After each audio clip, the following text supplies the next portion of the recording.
Dr. Eric Kelly III and a host of phenomenal speakers from all around the globe for this 7-day virtual event that you don't want to miss. The mission of the Black Business Expo is to raise scholarship money from kids all the way from high school all the way from college. The Black Business Olympics is one of the largest Black business showcases in the world. It is an opportunity for businesses and companies to showcase their businesses globally.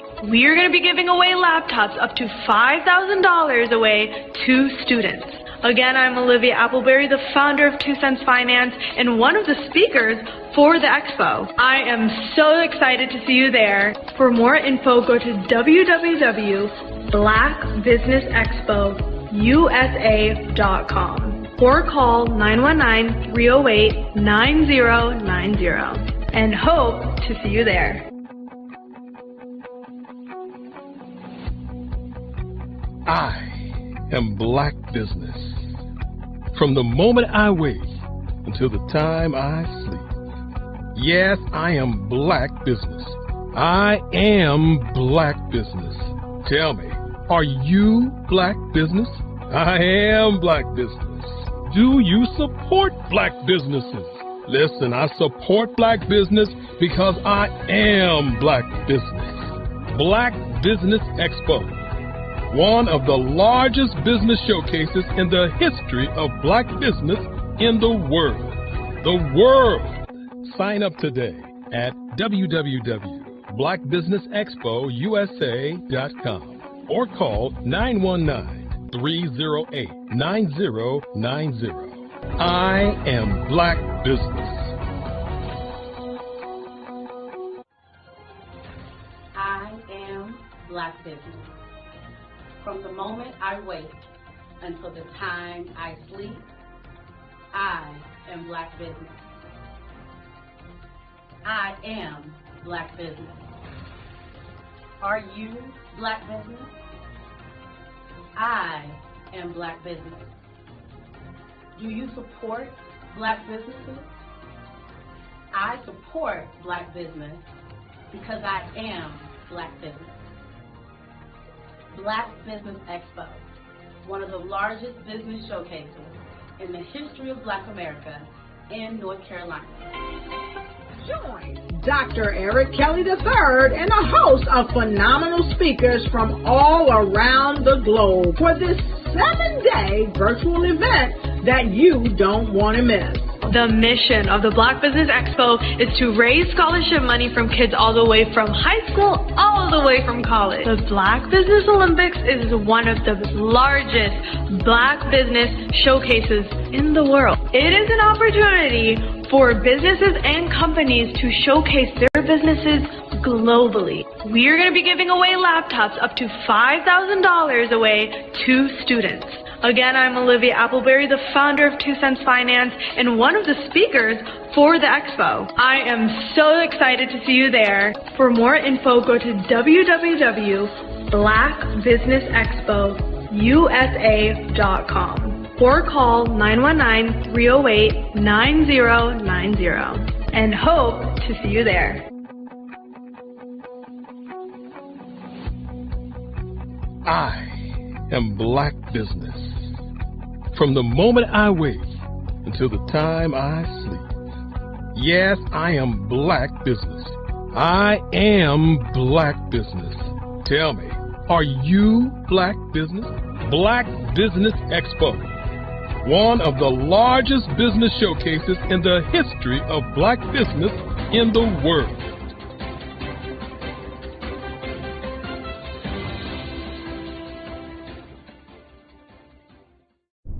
Over the past few years, we've seen the growth of existing and new initiatives focused on financial inclusion, building global networks, and reducing the wealth gap in response to the idea there's not enough seats at the table. Whether their outcomes are to increase the representation of Black executives on corporate boards, ensure an inclusive global economy, or to create new U.S.-African commercial pathways, the strategies are often carried out by separate programs. The question is, should they be?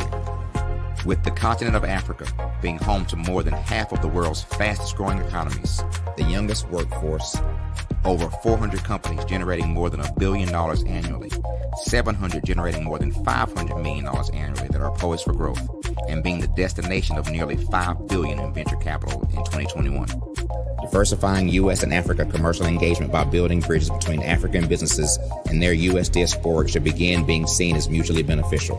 From helping to reduce Africa's enormous capital gap to catalyzing two-way trade opportunities, the COVID-19 global pandemic hopefully has taught us that global challenges and opportunities are more interconnected than we thought. During the pandemic, African companies like Unicorn Flutterwave, insurance provider Reliance Health, ride-hailing app Yasir, and 54Gene, the continent's first bank of DNA on people of African descent, proved that when African companies have access to networks, capital, and information, they grow big, grow fast, and create solutions that are valuable to the world.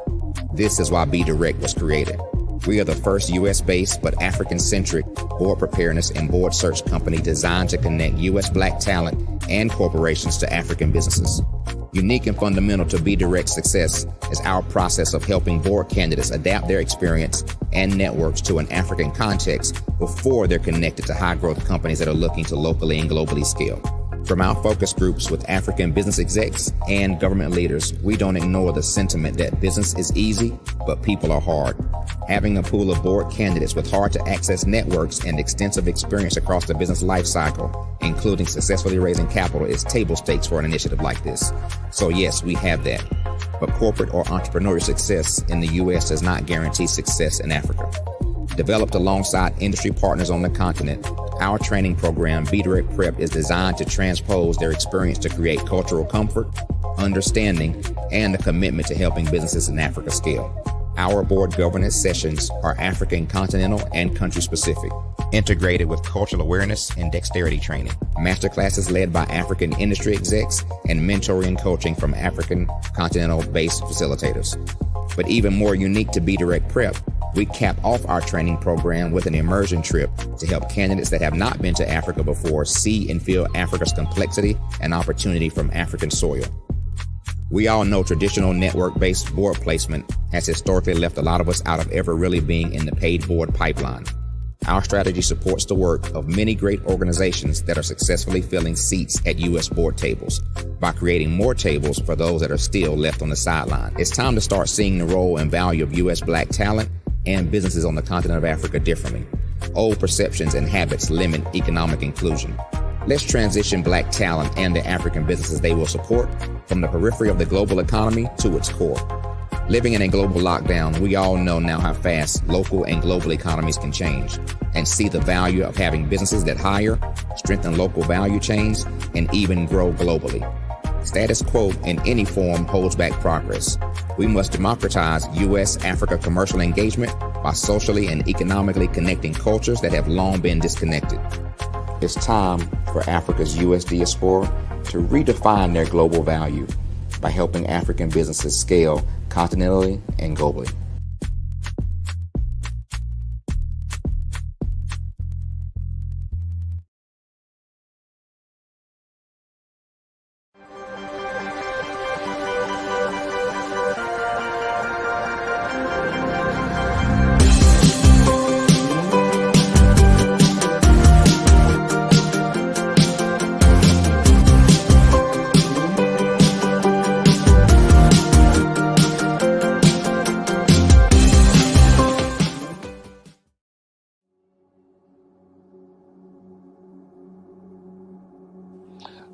I was born and raised in southeastern West Virginia, the coal fields. My father was an AME minister. For me, I was very fortunate. Even though I grew up in the segregated South, I was surrounded by flourishing Black businesses, doctors, lawyers, bankers, dentists. They were all there and they were all successful. And I guess that's part of my dream, is to see that success come back. My name is Joseph Simmons, and I am the founder of the Center for Micro-Entrepreneurial Training. We have this moment in time where we can change the trajectory of people. And our focus is on women, Black and brown entrepreneurs, and their access to capital, their ability to build thriving businesses, the ability to employ people. There's a study that showed that in those three communities, especially Black and brown communities, $1 stays in those communities for 30 minutes. In white community, $1 stays in their communities for 8 hours. So think about it. For you in a Black or brown community to get gas, to get food, to go to a restaurant, you've got to leave your community, take those dollars out of that community and take it to another community that's already being well served. So if we can reverse that, if we can go from 30 minutes to an hour to 2 hours, that's progress. That's what we need to do. I was with SCORE, and then in May of 2020, of course, the events happened in regards to the murder of George Floyd. The other thing that I was experiencing was the denials of federal funds for small businesses. And it revolved around one thing. These businesses were not being prepared for grants and for government programs. And I came up with the idea for the Center for Micro-Entrepreneurial based off those two things. Morgan Stanley had a report out in 2020, first quarter, and it talked about there were 3 groups that were massively devastated by COVID-19 on their business. That was 1, women, number 2, Black, and number 3, brown entrepreneurs. The research showed that they had less cash on hand, they had less opportunity to go into a bank and get money, and they were very dependent on family and friends to keep their business up and running. If we can focus on those 3 groups, then we can have a dramatic impact on our communities. Really, the focus is on 3 areas. And those 3 areas are 1, the people, number 2, the courses, and number 3, a support network. Here at CMAT, we will provide you with the fundamentals for generational success. And you will be creating a vibrant community by attending our 5-day immersive training course.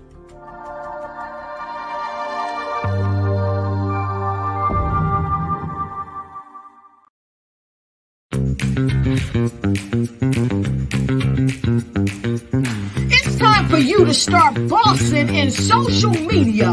For all your social media needs, you've come to the right place at the right time to get your website designed, landing page, social media platforms, and get the training you need to get in front of the people that's ready to buy your products and services. Let me train you with StreamYard, Zoom, Clubhouse, and much more. And let me help you get your virtual professionals, not assistants, because assistants can only assist you, but the virtual professionals can give you that professional flavor that you need to expand your reach and increase your revenue. Jump on in and get in where you fit in and start bossing today.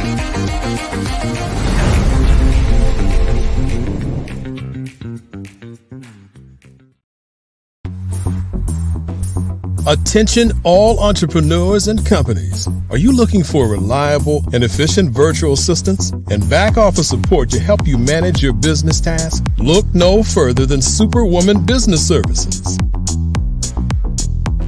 Our team of virtual assistants provides a full range of administrative support services, including operations management, social media marketing, and much more.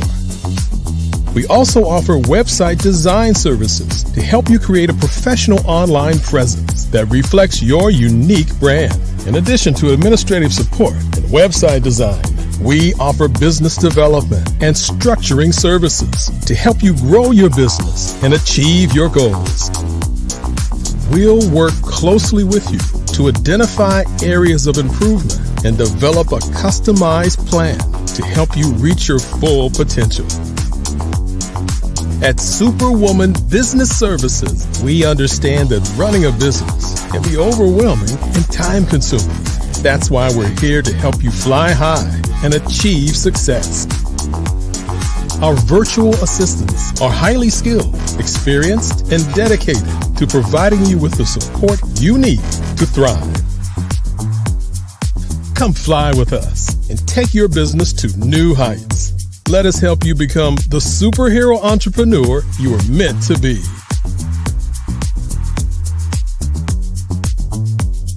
Contact Superwoman Business Services today to learn more about our back office support services. Come fly with us and take your business to new heights. Artist to me is a creative expression of something from nothing.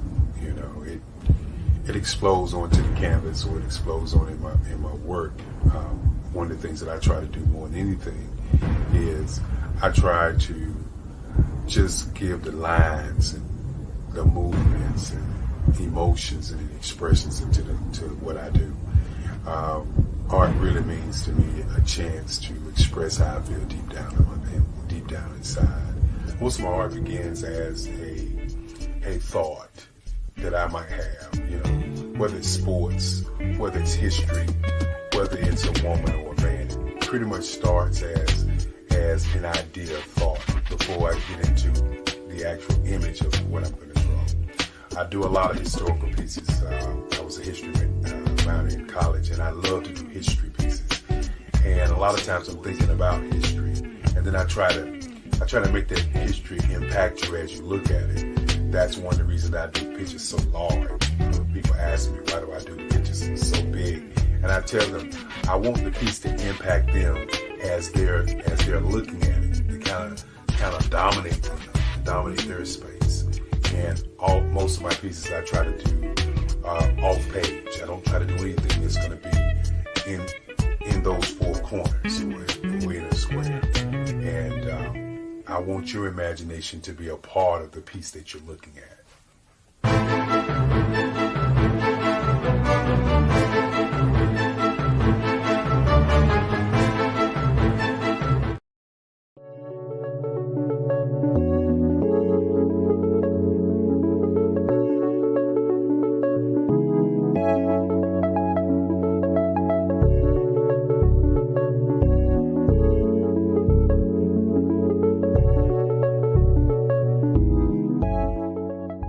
Passion has been around helping communities of color and historically underrepresented and underserved communities, minority, rural, veterans, persons who are differently abled, in the intersection of education, innovation, technology, industry, and let's throw some entrepreneurship in there just for fun.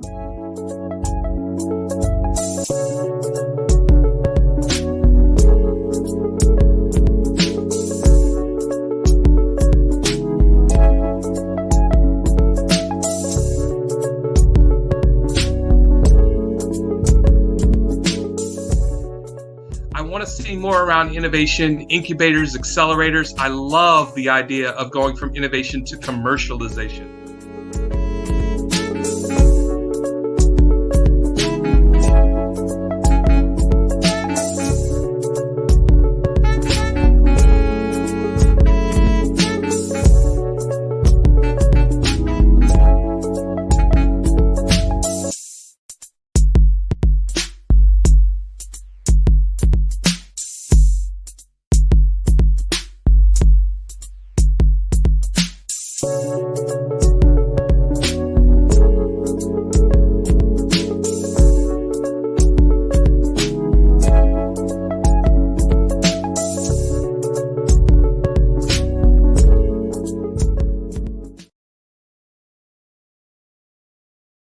Five-Star BDM, Brand Development Masters, is a professional consulting and advisory group keenly focused on business development services for the small to mid-sized business and entrepreneurs. Although every business is unique, they often share business development challenges that can be addressed through smart branding. Services include process improvement and operations, digital strategy and transformation, business intelligence, digital marketing, and personal branding. Our business and personal branding company has helped a number of professionals and organizations to optimize and grow. This results in more business, more opportunities, better reach, positive outcomes. Visit www.fivestarbdm.com today to learn more. I'm Ramon Ray, founder of Smart Hustle Magazine and smallbiztechnology.com.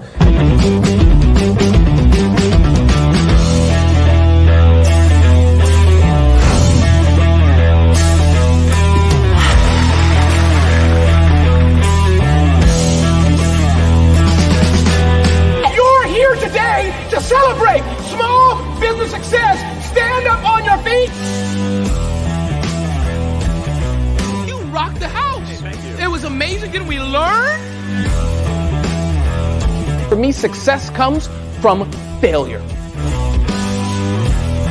One thing not to do is shake somebody's hand like this.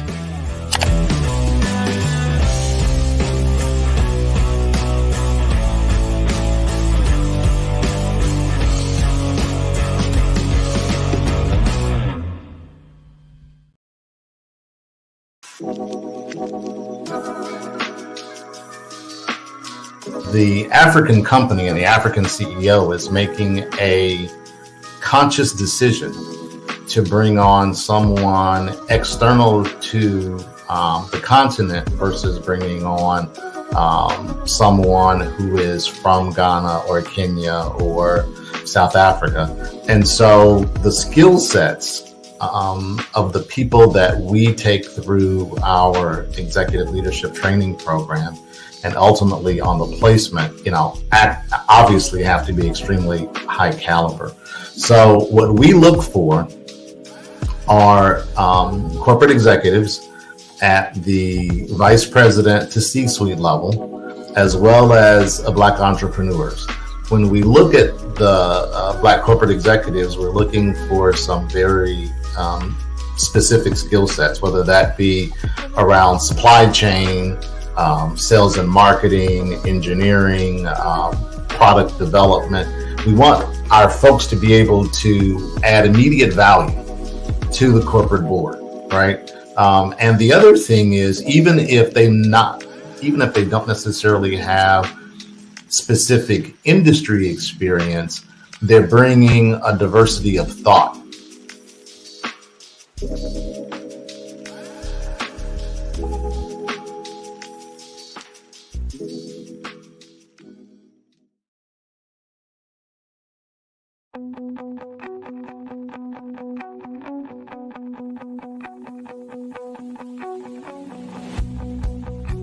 I am Black Business. From the moment I wake until the time I sleep. Yes, I am Black Business. I am Black Business. Tell me, are you Black Business? I am Black Business. Do you support Black businesses? Listen, I support Black business because I am Black Business. Black Business Expo, one of the largest business showcases in the history of Black business in the world. The world! Sign up today at www.blackbusinessexpousa.com or call 919-308-9090. I am Black Business.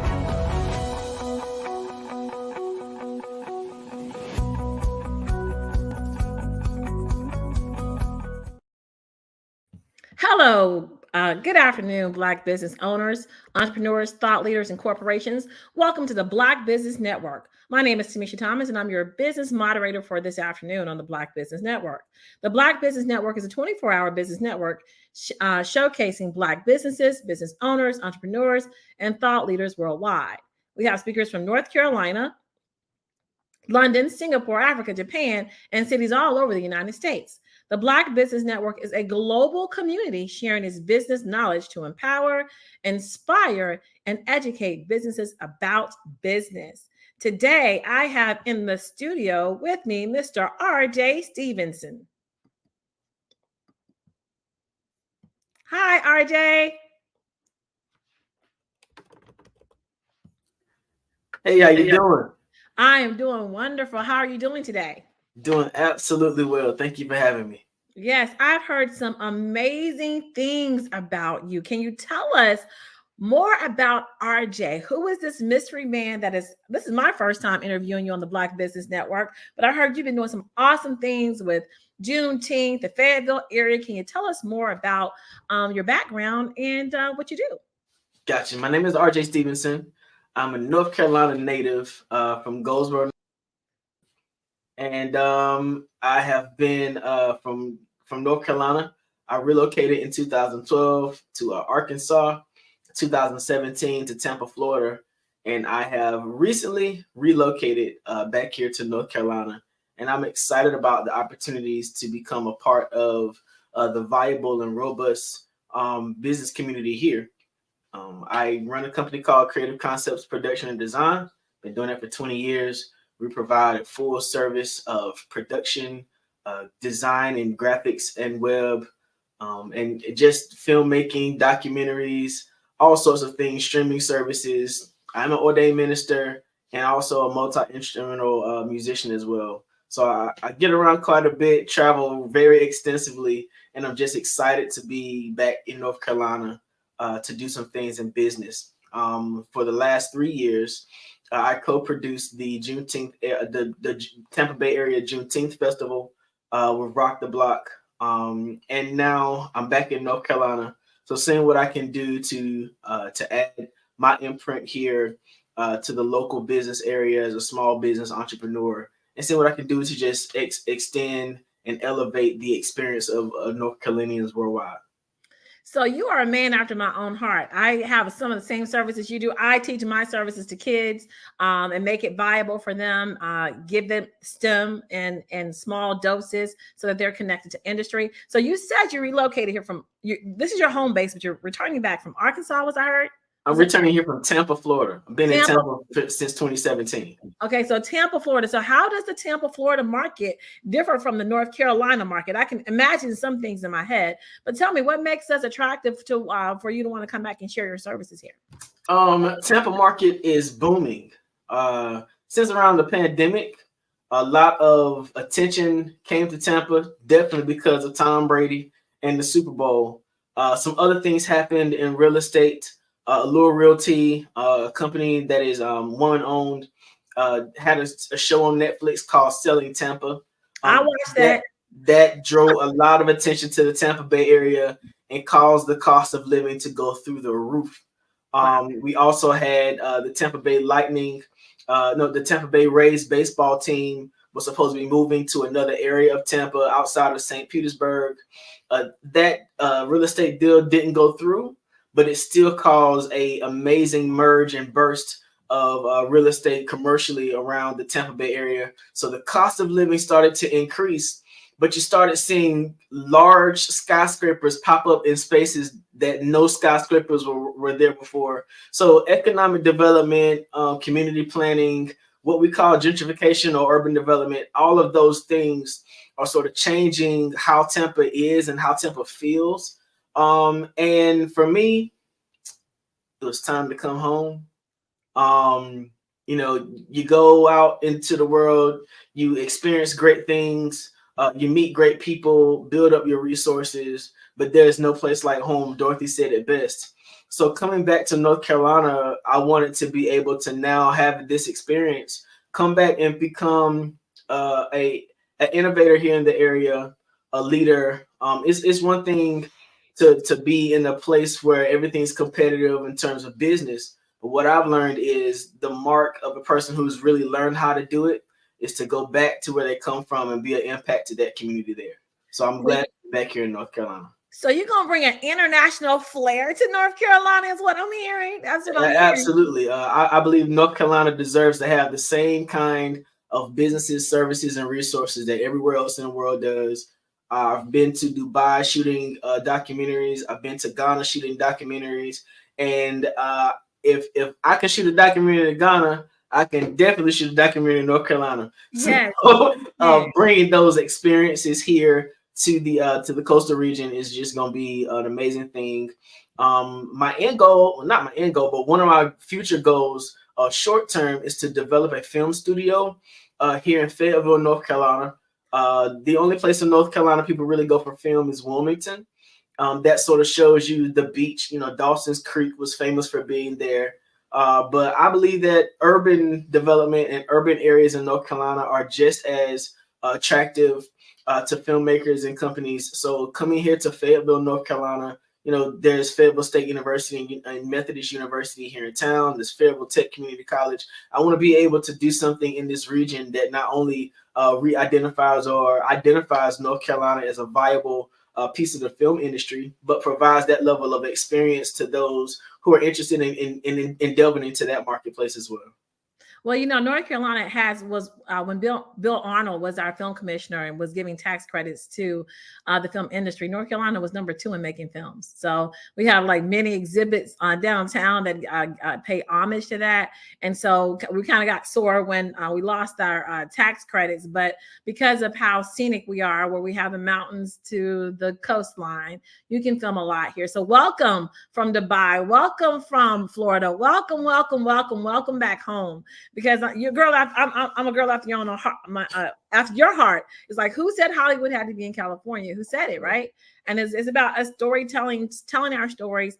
And so, tell me, what is the process that you go through as an artist? Tell me your process. Man, my process is a little different. I didn't go to film school. I didn't even get to go to good school for music. My parents made sure that they sent me to school for business. So I majored in economics at East Carolina University, graduated from there.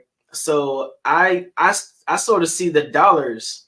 I follow the money. I see the dollars and cents in mind. And so everything in terms of my process has to do with metrics of success, has to do with what is the end goal and the end game, who are the projected viewers. So it's a lot about user experience. It's a lot about, is this family friendly? That's the background. You got to make sure it's family friendly, right? Right. I'm from North Carolina, so we say yes sir and no ma'am down here. So bringing that same kind of culture to the professionalism in industry. Entertainment industry can be sort of interesting at times. It's not really forgiving or giving at times. And coming from here, you sort of go out into the world and expect for everybody to nod their head and look at you in your eye and speak to you and shake your hand. And that's just not the culture in the industry at large. So what I want to do is connect with individuals who are looking to expand potentials and opportunities. So my process is not necessarily in trying to find the largest camera or find the biggest name, but to make sure that the passion and the heart of the project comes full circle. Sometimes a lot of times I would prefer for somebody to shoot something handheld so I can see the emotion of an individual holding the camera from their perspective, rather than having something clean on a dollar or gimbal. It's just the matter of what the project needs to show the passion through the lens and not just be something static to watch on the screen. So you want to change stories. You want to tell stories that change hearts and minds. After being able to. I recently saw on the internet last night, I think, or 2 nights ago, actress, Color Purple actress, who Taraji P. Henson, saying that when she's on a set, all her chakras are open and she's willing to allow the character to flow through her. And so I was like, wow, that's a lot. But it does, movies really set a seed for how people view themselves. Can you tell us more about your Juneteenth event? Because me and you, we do a lot of things that's similar. And my mind is working like, okay, he's back home. He want to get busy. Tell us more about what you wanted to accomplish with Juneteenth. So for the past 3 years, I've co-produced the Tampa Bay Area Juneteenth Festival. When we call it a festival, it won't just like a party. Like, it was a straight festival. About 300 of the 3,500 attendees outside the Raymond James Stadium there in the Tampa Bay area. Did our best to reach out to other Juneteenth smaller events to sort of pull them all together collectively.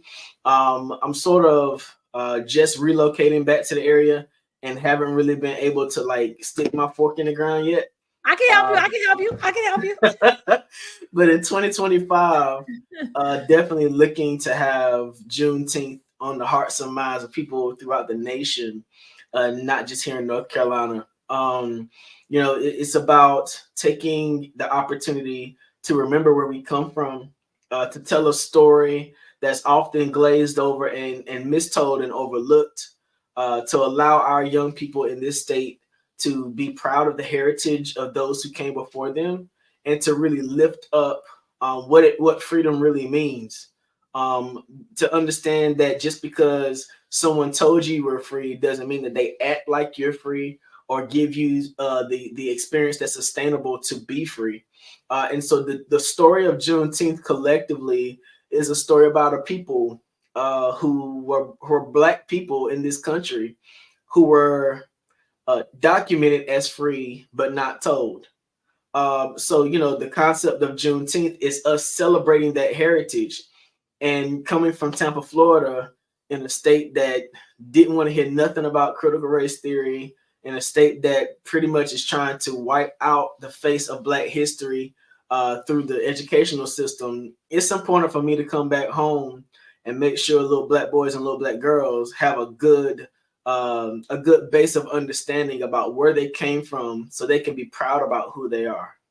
Yeah, it's amazing because with our Juneteenth, and we have a curriculum that I'm pulling together with Africa, you know, and a STEAM theme, and being able to connect Kemetic teachings and what we were in Africa, and this greatest civilization of science, technology, engineering, arts, and math that people say the aliens built was really you.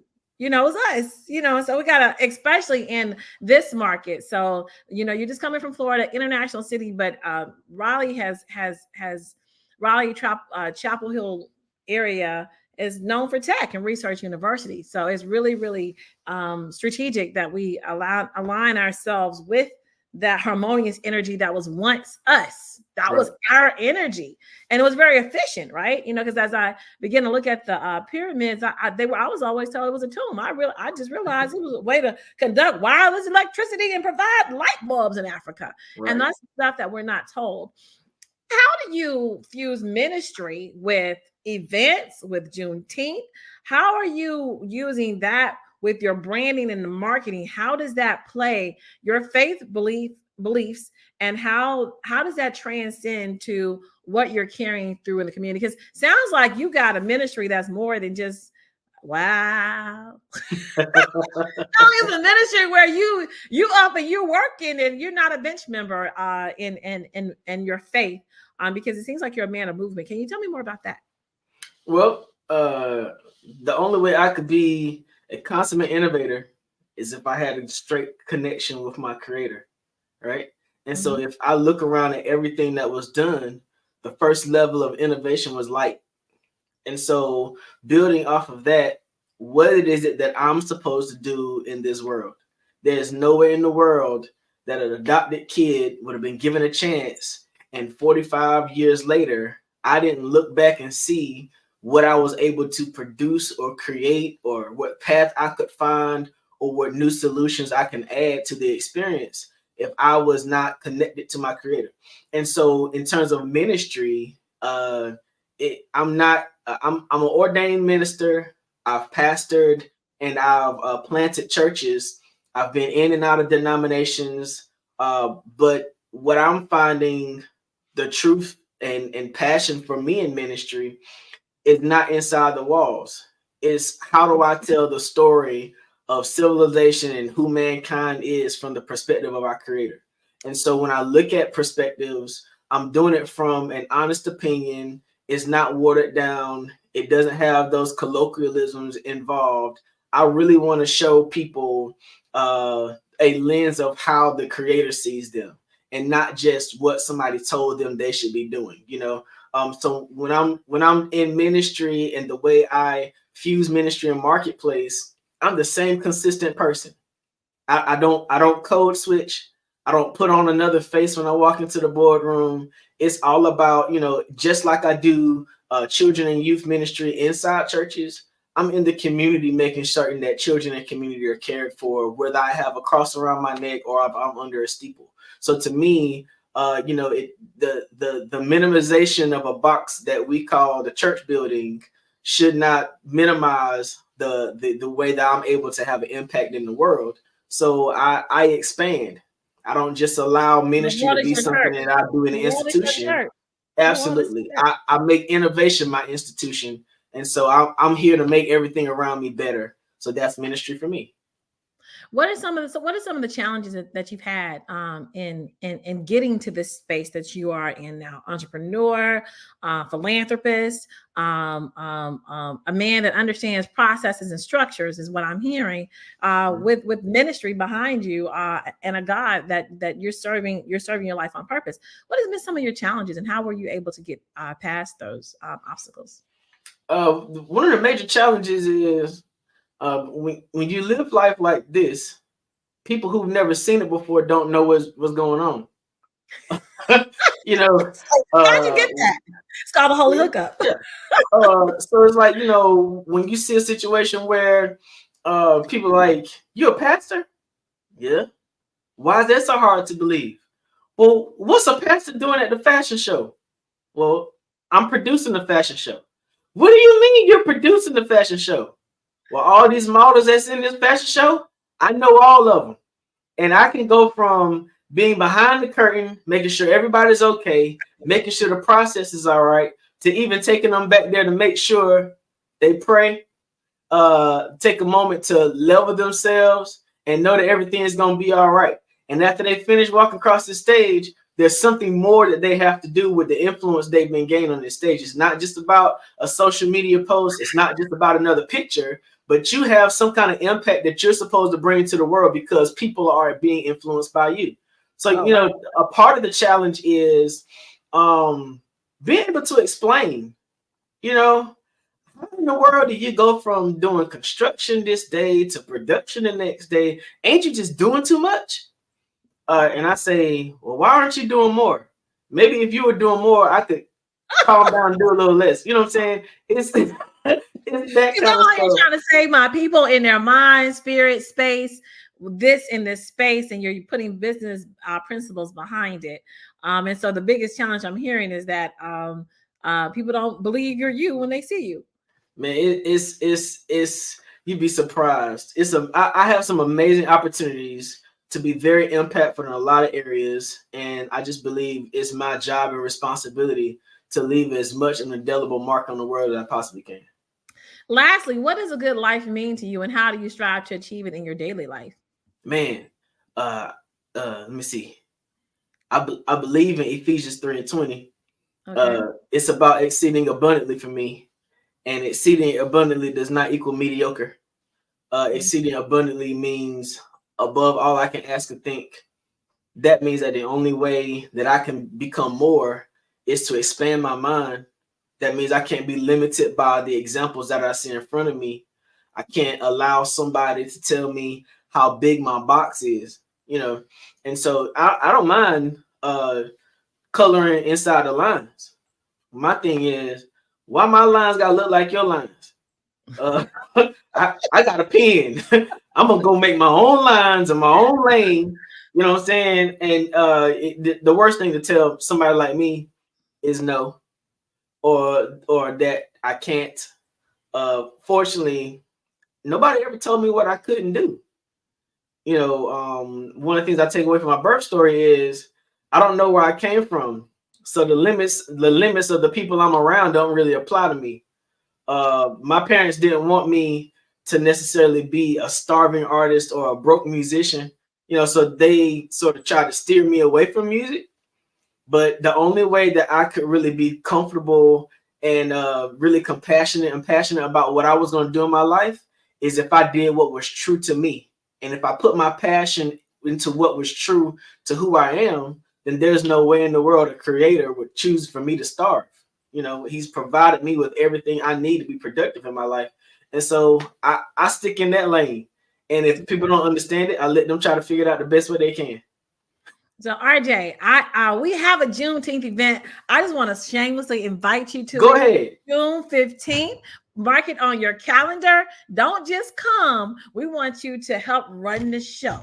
What you doing June 15th? I'm coming to help run the show. That's what Tamisha just said. Wherever it is and whatever time it starts, we're gonna have a wonderful experience here in North Carolina for Juneteenth. And if you're watching there in Tampa, if you're watching from wherever you are, You can also watch for me. This shit gonna be in North Carolina. It is. It's gonna be in North Carolina, and you are just like sent from the heavens, because I really want this event to be our largest fundraiser to really educate our kids. I don't want to have to depend on grant money, and Dr. Kelly already said he was gonna help us as well, putting together a steering committee. And one great thing about doing the Black Business Expo, I just recently went to Buffalo with another client, and the client was like, I knew you from somewhere. I knew you from somewhere. I just didn't want to be all in your face, Tamisha. I knew you from somewhere. You introduced me on the Black Business Network. So I went to Buffalo with another client and met someone that I've introduced in the Black Business Network here with Dr. Kelly and what he's doing with his international guest. And so I think that something is being put together here. So RJ, welcome back to North Carolina. We are here to welcome you with open arms in a business community of people that want to make sure that we reinvent and reimagine what our future looks like. With your construction background, you would be, and a Black man, able to show these kids what's possible. So we'll be reaching out to you. I want to thank you for being a guest today. Tell people how they can reach you if they want to know more about RJ Stevenson and how they can get in touch while he is in the Fayetteville, North Carolina area. You can find me anywhere. Just look for RJ Stevenson. On Instagram, Facebook, Twitter, YouTube, wherever. I'm back in North Carolina now. Still got a lot of business to do in Tampa. Still feeding people like I've always fed them. Still building community gardens. Matter of fact, I just put 3 towers here in North Carolina. So I'm looking forward to reaching out to the community here, networking. Next month is May. It's my birthday month. So there's a couple of things I want to do here in North Carolina as well as Tampa. I'm actually opening a film and production studio here in Fayetteville in May. So that's going to be fun. Look forward to the grand opening on that. You can go to rjstevenson.com and find out about just about anything I'm doing in this area, across the world, wherever I'm at. And thank you so much, Tamisha, for this wonderful opportunity to sit down and have a chat with you. RJ, thank you for being innovative. Thank you for being a man of God. Thank you for following the footprint that God has placed in your heart, your soul for our people. And business is coming. We will see you on the other side.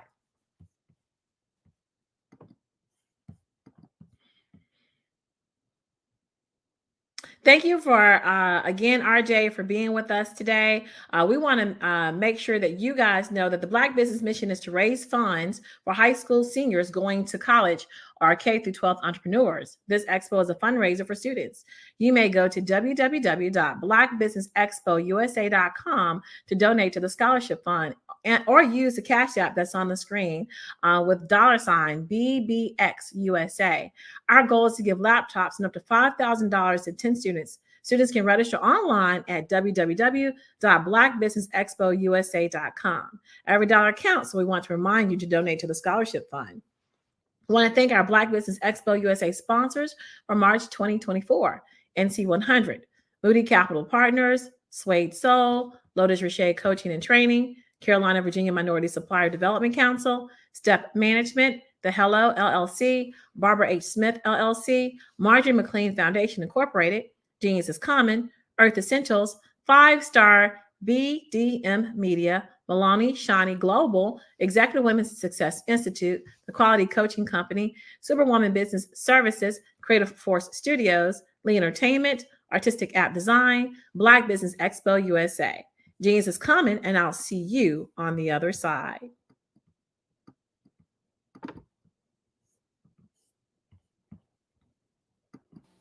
Genius is Common. Hello, everybody. My name is Lil Asmar. I'm 13 years old. I'm a kid prodigy, bass guitar player. I'm in 7 different magazines. I've been on Ellen DeGeneres, Steve Harvey, Little Big Shot Show twice, Harry Connick Jr. Show twice, Wonderama, played with so many celebrities, been on the road with Uncle Bootsy Collins, played with Nate Watts and Stevie Wonder's band, been on so many big TV shows, and this is what I can do.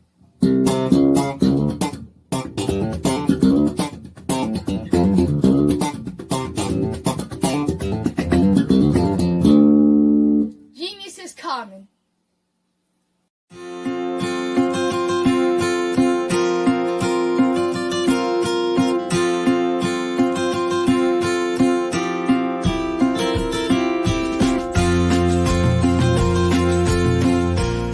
Hello, my name is Rochelle.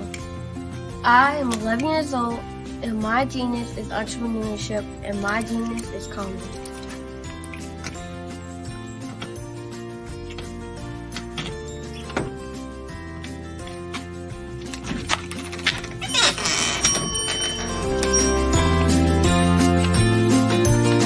I have been hard at work, and my genius since the age of 8 when I asked my parents to buy me an ice cream cart for my 8th birthday. Why?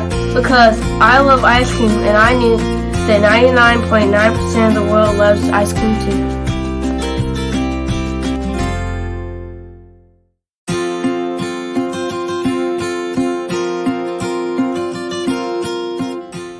I started my business because I wanted to make my own money, give to my school's missionary, help my family, and buy my own toys. Genius is common. And my genius is nutritional strategy. I am Shawnee Smith, the owner and creator of Can Do Spice.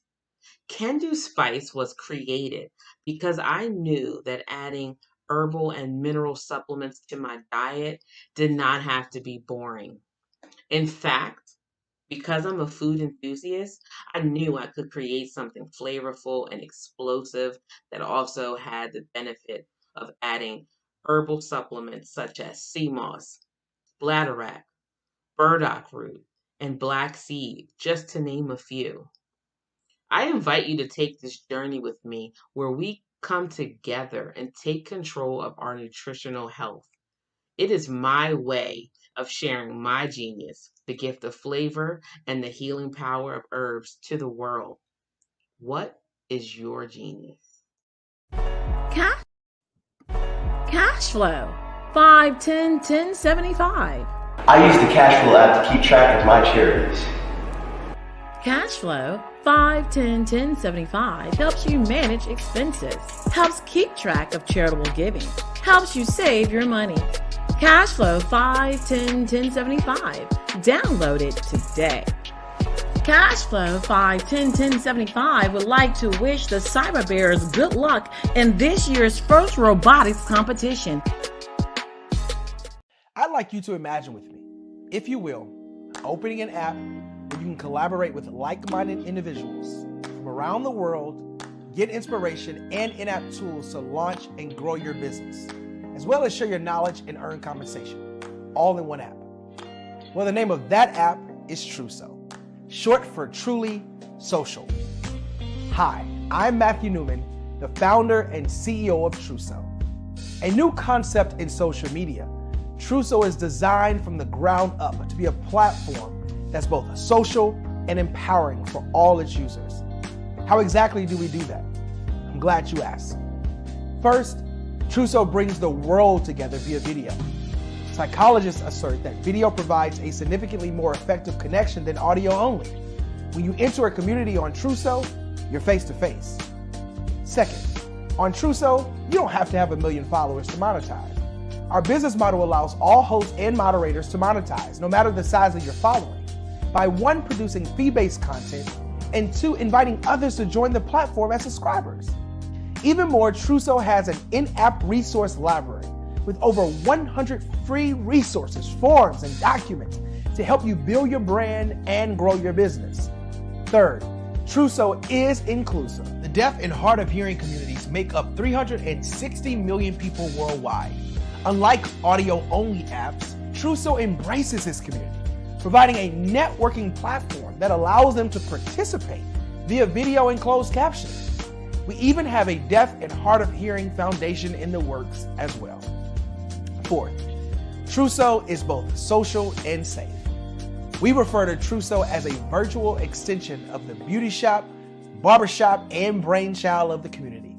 A place where there's laughter, along with wisdom, growth-oriented conversation, and genuine connections in a safe space. Trousseau even has proprietary security to ensure we maintain a safe environment for everyone. Where are we at now? Trousseau is live, y'all. We've launched in beta and we're acquiring users daily. We have an incredible development and marketing team, plus amazing celebrity influencers at the table, helping us spread the word around the globe, beginning within the African diaspora and beyond by creating a safe space for growth, connection, and collaboration. We're truly excited about Trousseau. We've created something special for which there is a global market. And we invite you to embark on this journey with us as a shareholder.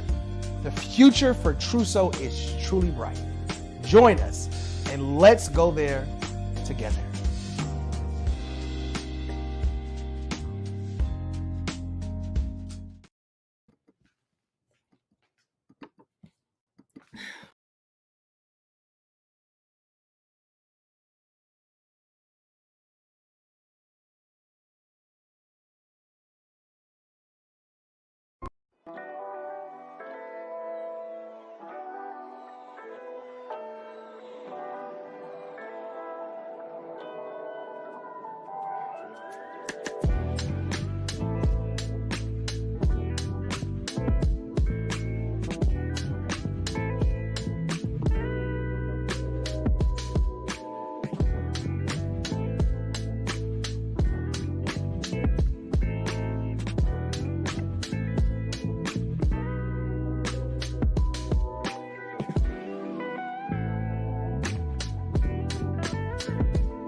That story, they're like, okay, somebody said they had a vision from God and they need money to build something.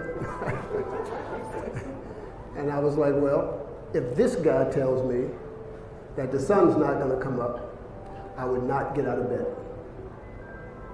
That's who he is to me.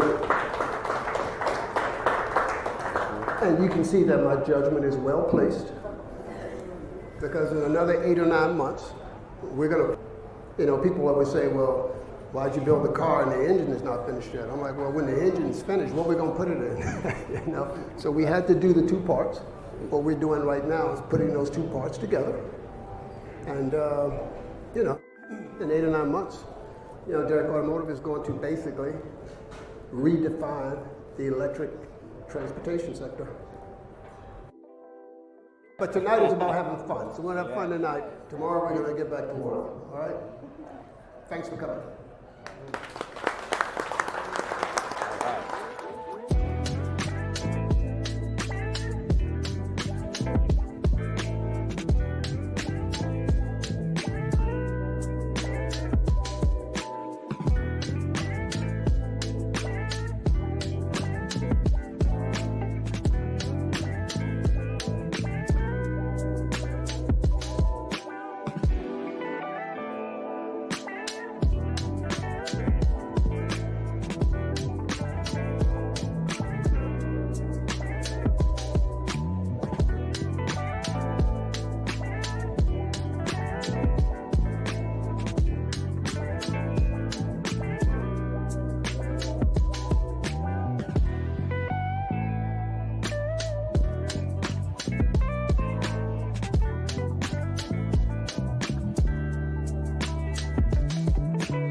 Have you ever seen a parent stressed out and needed a stress reliever with their child? One morning I was coming out of a store and saw a mother and her 3 or 4-year-old son. She was highly upset, actually beginning to yell at him. However, the more upset she became, it seemed the calmer the child became.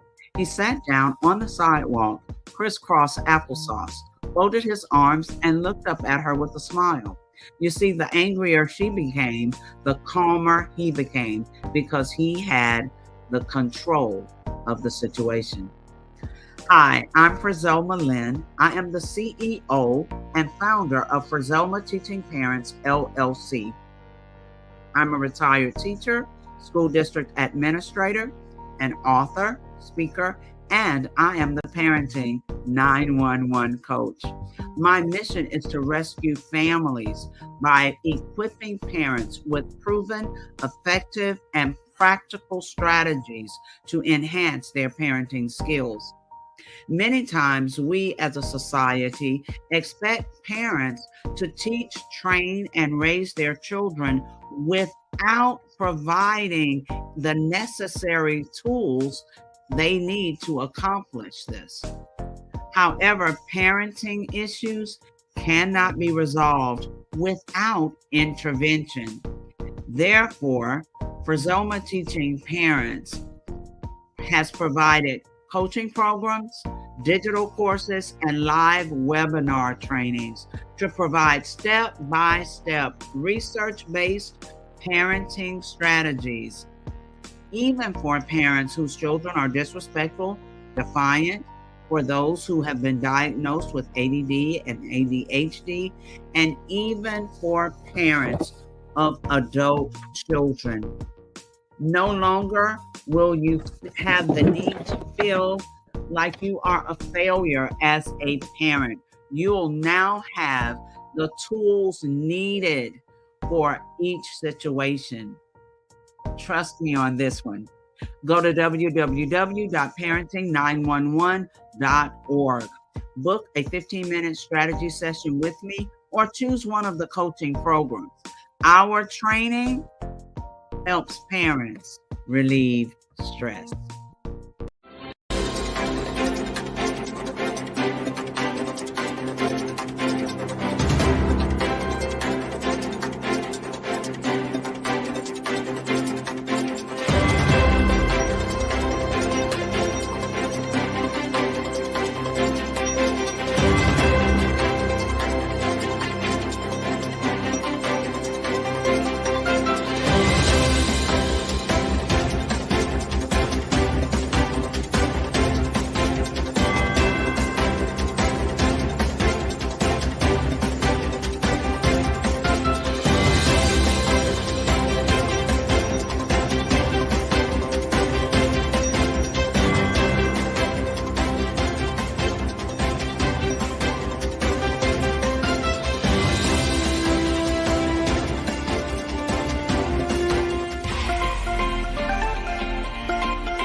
Dr. Eric Kelly III and a host of phenomenal speakers from all around the globe for this 7-day virtual event that you don't want to miss. The mission of the Black Business Expo is to raise scholarship money from kids all the way from high school, all the way from college. The Black Business Olympics is one of the largest Black business showcases in the world. It is an opportunity for businesses and companies to showcase their businesses globally. We are going to be giving away laptops up to $5,000 away to students. Again, I'm Olivia Appleberry, the founder of 2 Cents Finance and one of the speakers for the expo. I am so excited to see you there. For more info, go to www.blackbusinessexpousa.com or call 919-308-9090 and hope to see you there.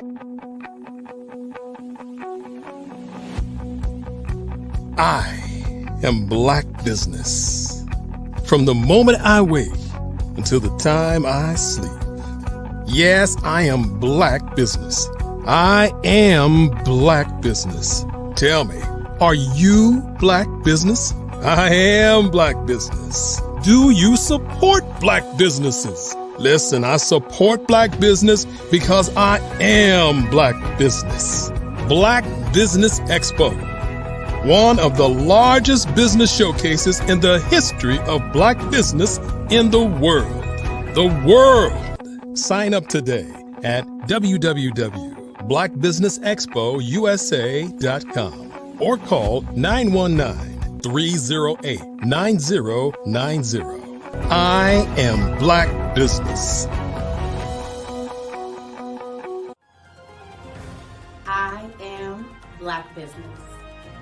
From the moment I wake until the time I sleep, I am Black business. I am Black business. Are you Black business? I am Black business. Do you support Black businesses? I support Black business because I am Black business. Black Business Expo, one of the largest business showcases in the history of Black America in North Carolina. Sign up today at www.blackbusinessexpousa.com or call 919-380-9090. I am Black business. I am Black business. From the moment I wake until the time I sleep, I am Black business. I am Black business. Are you Black business? I am Black business. Do you support Black businesses? I support Black business because I am Black business.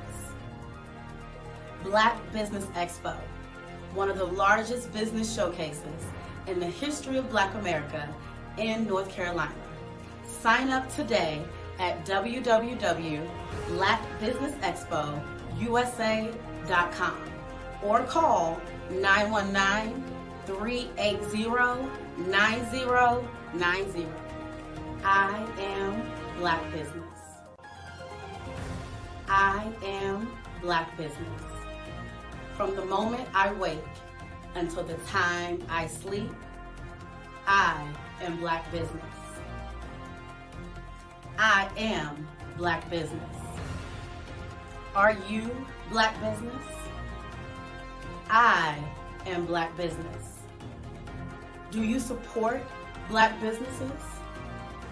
I support Black business because I am Black business.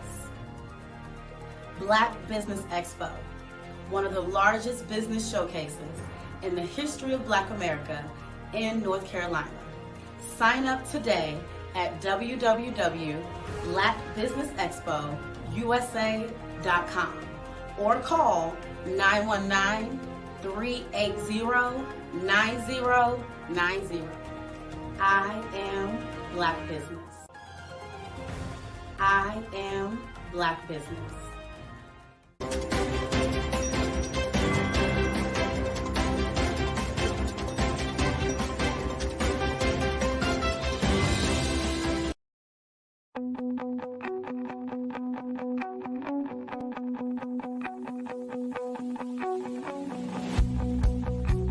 I am Black business. From the moment I wake until the time I sleep. Yes, I am Black business. I am Black business. Tell me, are you Black business? I am Black business. Do you support Black businesses? Listen, I support Black business because I am Black business.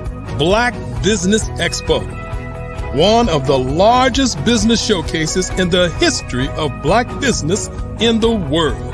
The world! Sign up today at www.blackbusinessexpousa.com or call 919-308-9090. I am Black business.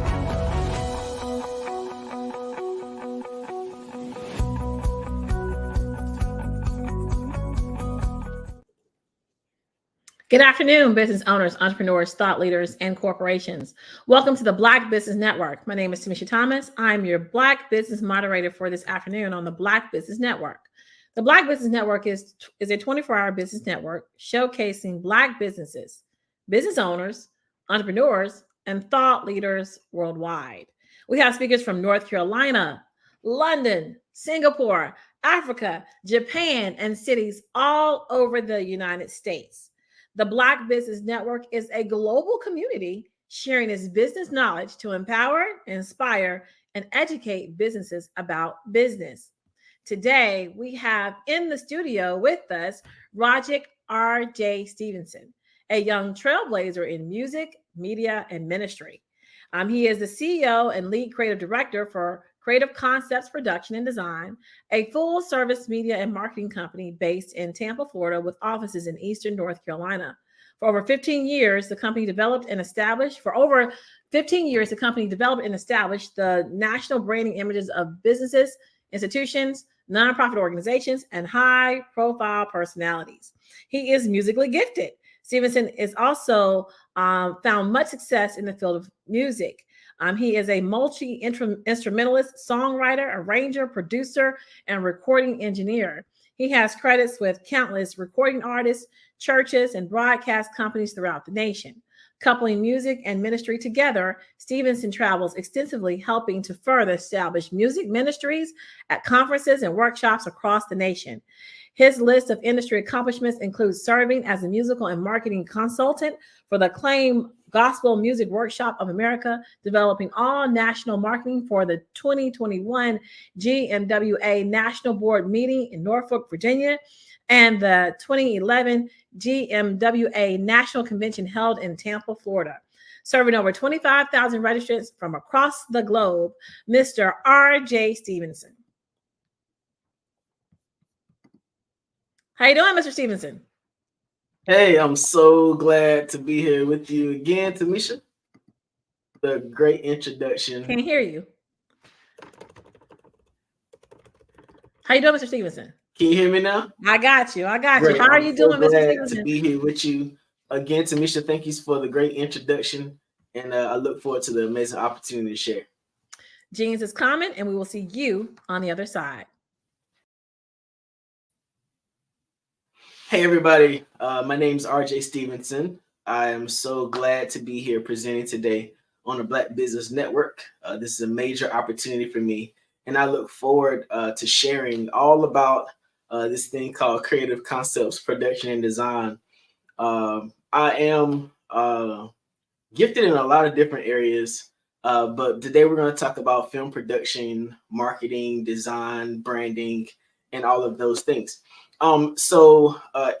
First of all, I'm from Goldsboro, North Carolina. Okay. Because I'm from Goldsboro, North Carolina, it just means that I'm built a particular kind of way. If you're from Goldsboro, you know exactly what I'm talking about. But being from Goldsboro allowed me the opportunity to see some amazing people in my life. And those individuals sort of gave me the impact and influence necessary to become a mover and shaker in my industry and just about anything I ever aspired to do. Early on in life, my mother and father, Cassandra and the late Linwood Stevenson, had a yellow pickup Toyota truck. And one day my dad came home with a box of Bibles and books because, of course, he was a pastor. And he was going around to share those Bibles and books with other pastors in the area. And that became the birth of the Christian Supply Store in Goldsboro, North Carolina. 43 years later, our store is still thriving. We survived the pandemic. And when other large size mom and small size Bible and bookstores or bookstores, period, were closing their doors, our brick and mortar stayed open the entire time. Our store, as a family store, has always been owned by our family. It's never changed hands. And it is one of the oldest mom and pop bookstores in the state of North Carolina. I say that very proudly. And so having that as a legacy for my life entrepreneurship was a no-brainer for me. I've never seen my mom or dad punch anybody's clock. Never seen my mom or dad have to answer to anybody about whether or not they could pick me up from school or come to any of my events to support me. I've always seen the freedom of entrepreneurship lived out on a daily basis through my entire life. And so as I continue to get older, you know, my first job was at Burger King. Everybody got to have, you need to and deserve to have some kind of fast food job or something like that as your first job. I was 15 and a half. As soon as I turned 16, I got another job. So think about it. The summer after turning 16, I was working at Burger King and Eckerd Drugs at the same time. And so from there, that work ethic, that stick-to-itiveness, that go for all you know and do the best you can, it's just how I'm built. And so because I had that as a legacy in my family, that's just what I aspired to do getting older. So I matriculated at East Carolina University, earned a bachelor's degree in economics, and from there went on to do some very amazing things. But today we're talking about this thing called creative concepts, production, and design. I honestly told my mother in college I didn't want to do economics anymore because I told her that I did not want a career that will cause me to be sitting in front of a computer all day. Imagine that. A few years later, she asked me, I thought you said you didn't want to sit in front of the computer every day. Sometimes the things that we see as distractions or things that we see that we don't really want to do become the thing that finds us an opportunity to do things that our passion is aligned with. I am a creative. I don't know where it comes from. I didn't ask for it. It just happens to me. And because I'm a creative, the best way for me to find myself at peace in my life and feeling like I'm feeling and I'm establishing and creating a life that my purpose is attached to is by doing something that is creative. And I get the great opportunity of being creative all day long, every day of the week. So I literally have a job that I do not mind waking up for. I have a job that I really don't have to take a vacation from. I have learned how to take my passion and my purpose and turn it into something that creates an amazing amount of potential for my life. And for me, that's called creative concepts, production, and design. So what is it? What do I do? Great question. I started off as a graphic designer. I started off doing actually flyers for parties in college, right? Right on the campus of East Carolina University. Realizing that every flyer, every party, and all that kind of stuff needed marketing. I was doing it on Microsoft Publisher at the time. And I went from Microsoft Publisher and then found Microsoft Digital Image Pro 10, which was like Microsoft's answer to Adobe Photoshop, because nobody wants to learn Adobe Photoshop. And I was doing everything from masking images, making gradients. Man, it was amazing. Nobody could tell what I was using because everybody else was using Photoshop. And I was like, I just refused. And then one day, my computer crashed. And that software was no longer to be found. And I had to measle myself over to the wonderful world of palettes and layers called Photoshop. Moving beyond that, years later, I developed creative concepts, production, and design initially as a full-service graphic design company. So I was doing the designing myself, doing broker printing and all those sorts of things, doing banners, images. Then a company called QBender out of Canada reached out to me, and they were like, "Are you interested in web design?" And I was like, "Absolutely, but I don't want to learn coding." And it was like, "Well, we have a new platform called a WYSIWYG." So WYSIWYG stands for "What you see is what you get." This was before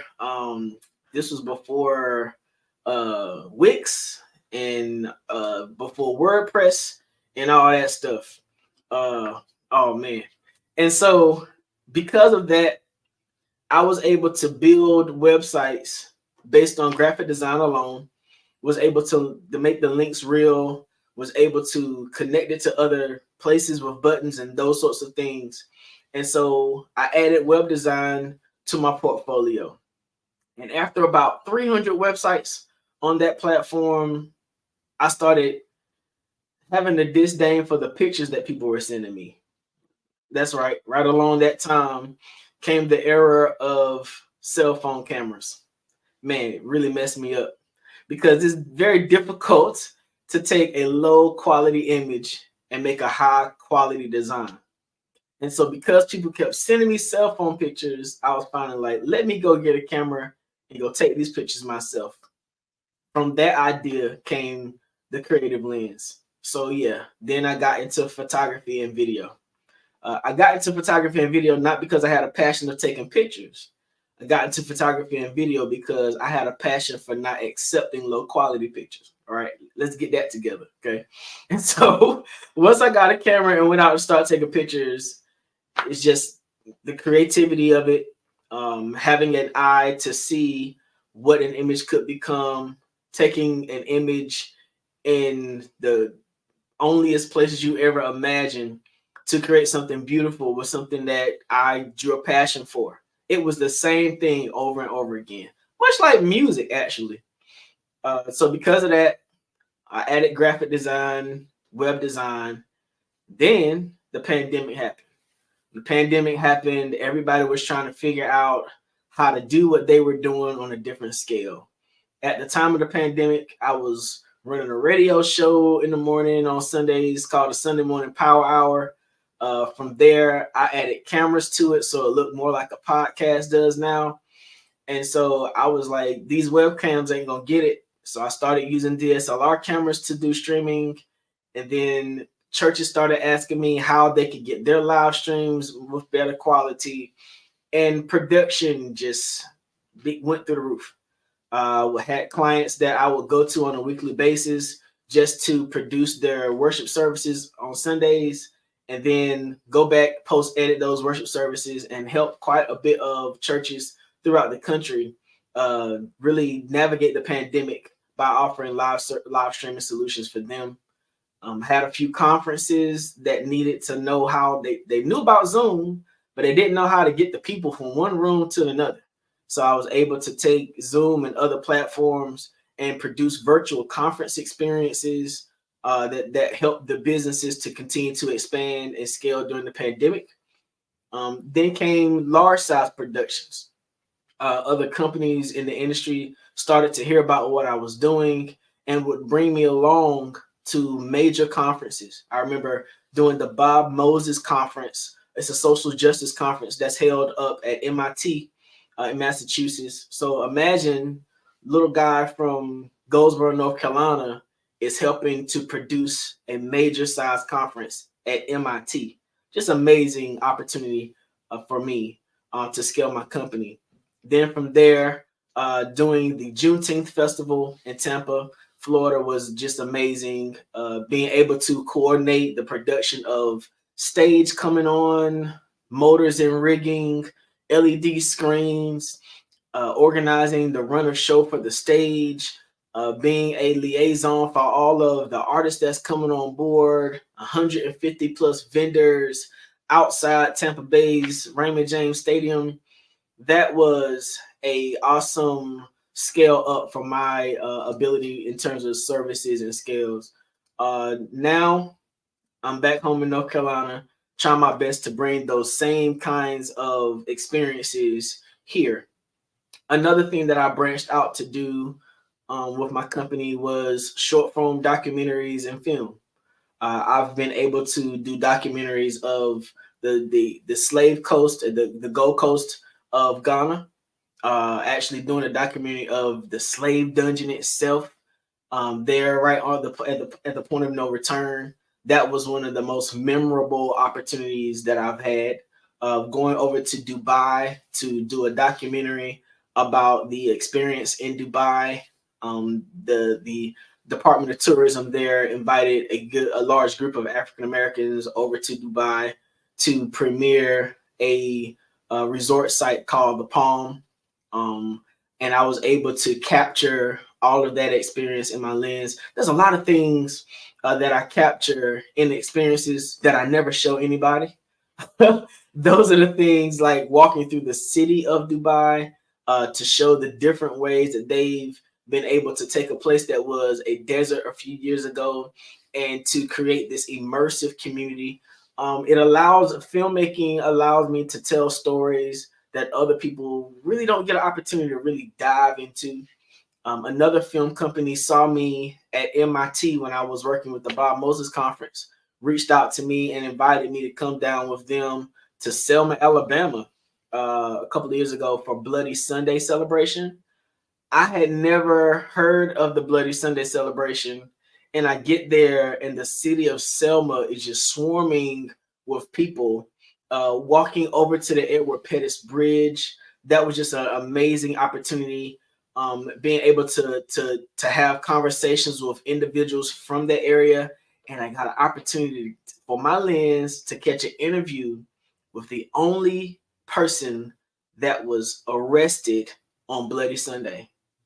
I mean, I'm literally sitting inside the African American Museum, downtown Selma, Alabama, and in the room with me is a person who was arrested, the only person arrested on Bloody Sunday in Selma, Alabama. Those experiences have really broadened my perspective about not only film, but about the experiences of people, about how when people tell their stories, they can sometimes tell you what you want to hear, but if you ask questions the right way, the story sort of turns into a deeper exchange between you and that person. They start to tell you things that are more intimate about their experience. They start to tell you things that they've never told anybody before. And those things just continue to develop and establish my love and desire for filmmaking. Also, recently, I was able to go to Tallahassee, Florida, and do a film on the Bricklers. The Bricklers is a father and son that are gynecologists in Tallahassee. And there are 50,000 people who have been birthed by the hands of these two Black doctors. Did you hear me say 50,000 people?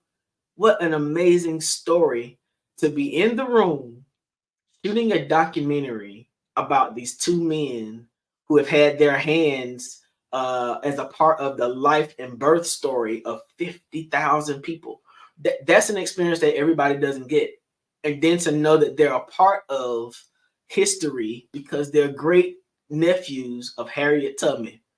I mean, these gentlemen I've seen the sword that Harriet Tubman had. I've seen her revolver. I mean, it's just been an amazing experience being able to see life happen, but be able to tell the story on the other side of it. I've also been able to film at New York Fashion Week. I've been able to film fashion shows in the city of Tampa. And that's another story. Seeing models arrive earlier that day, transform behind the scenes, and then walk out wearing the garment from a designer who just had an idea and stayed up countless hours to develop a collection so that other people could see what it was that they thought in their minds. Being behind the camera for me has really expanded the horizon for what I do creatively. I don't just shoot videos anymore. I tell stories with lens, all right? And the way I shoot is cinematic. I shoot so that the eye is trained in on a particular point on the screen. So it's sort of like it's movie making and all that goes along with movie making. But then I started to realize how many people it takes behind the scenes to do that level of production. I mean, this year I had the pleasure of being the production coordinator for the Tampa Bay area's Black History Festival at down at Curtis Hitson Park. And it was an amazing opportunity to see all the young students from the University of South Florida and their instructor, Brian, come over with their cameras and be the one in the room deciding which camera image goes on the screen. Seeing the mamas holding their babies, walking around, taking in all of the experience, being in the tent with the gentlemen who are mixing the sound, seeing how the spotlights happen to get onto the field, it has just changed my perspective about production overall and a greater appreciation for human people. There were people who came to the field just to put the stage up. And I'm not just talking about 2 or 3 people. I'm talking about 12 to 15 people had their hands on this mobile truck just to get the stage in the air. And so what happened to me is, because I was a part of production, I'm still very community relative. So I'm walking around listening to what people are saying in the audience, and they're complaining and they're talking about why come this isn't this way and why come that isn't that way. And I'm like, you don't realize that it took us about 3 days just to even transition this park into this festival. You don't realize how that somebody stayed here overnight to be security so nobody would bother the kinds of equipment and tents and multiple thousands upon millions of dollars that are of equipment that are sitting on this field. And so it has completely changed the way I view production. So here I am in North Carolina, endeavoring and venturing to do something that I don't think has been done before. We have a lot of talent here. There are amazing creative individuals here in the state. But what I'm getting ready to do will hopefully expand the marketability of North Carolina as a state. It'll put us at a different level in terms of the creative process and the kinds of people that we draw here for work. It'll provide working opportunities for countless of individuals who will now be able to learn a new skill set. And it'll also draw a whole lot of attention from possible stakeholders and investors to come here to North Carolina and see it as a viable place for production. What I'm attempting to do is very ambitious. It's not something that you wake up one day and just have a thought. What I'm attempting to do is not only be able to provide for my family, but be able to provide for other families that are in my state and my region. That level of intent brings a whole lot of impact and causes me to stay awake a lot of times at night, taking notes and writing down words that I just think up out of the blue. I remember the first book I ever read, the first chapter book I ever read was a book by Miles Monroe. It's called Understanding Your Potential. Because my life started the way it did with entrepreneurial parents, and because I was given books like Understanding Your Potential to develop a foundation for expectation for my life, that's the way I think, the way I do. Understanding my potential means that I've learned how to imagine what I see in my mind as a reality on a daily basis. All right. It means that I've been able to take the marketing side of me, the branding side of me, the consulting and development and the music and the artistry and the creativity and the design and all those things, pull all of that stuff together to create an experience that causes other people to see life differently. For 3 years, I was able to participate in producing the Tampa Bay Juneteenth Festival in a space that no other Black organization sponsored an event at the entire year. So for me, it wasn't just about having my name associated with the festival. For me, it was about providing an opportunity for young Black boys and young Black girls to see the stadium, to like really walk up and use the restroom, to be able to walk on a field that their mom and dad may not have been able to, they may not have been able to buy a Bucks ticket. They may not have ever been afforded opportunity to go to a University of South Florida football game. But on that day, every year, we're able to celebrate freedom and we're able to expand the opportunities of horizon and dreams of young Black boys and young Black girls, because on that day they fit. On that day, we've created an experience that says that they're supposed to be at the stadium. On that day, everything that's happening on that field, all of the musical artists, all of the artists that are there, all of the vendors that are there, they came there specifically to provide an opportunity for the Black community. And it's something that I'm very proud of being a part of. Now, beyond there, I've learned how to identify my exits.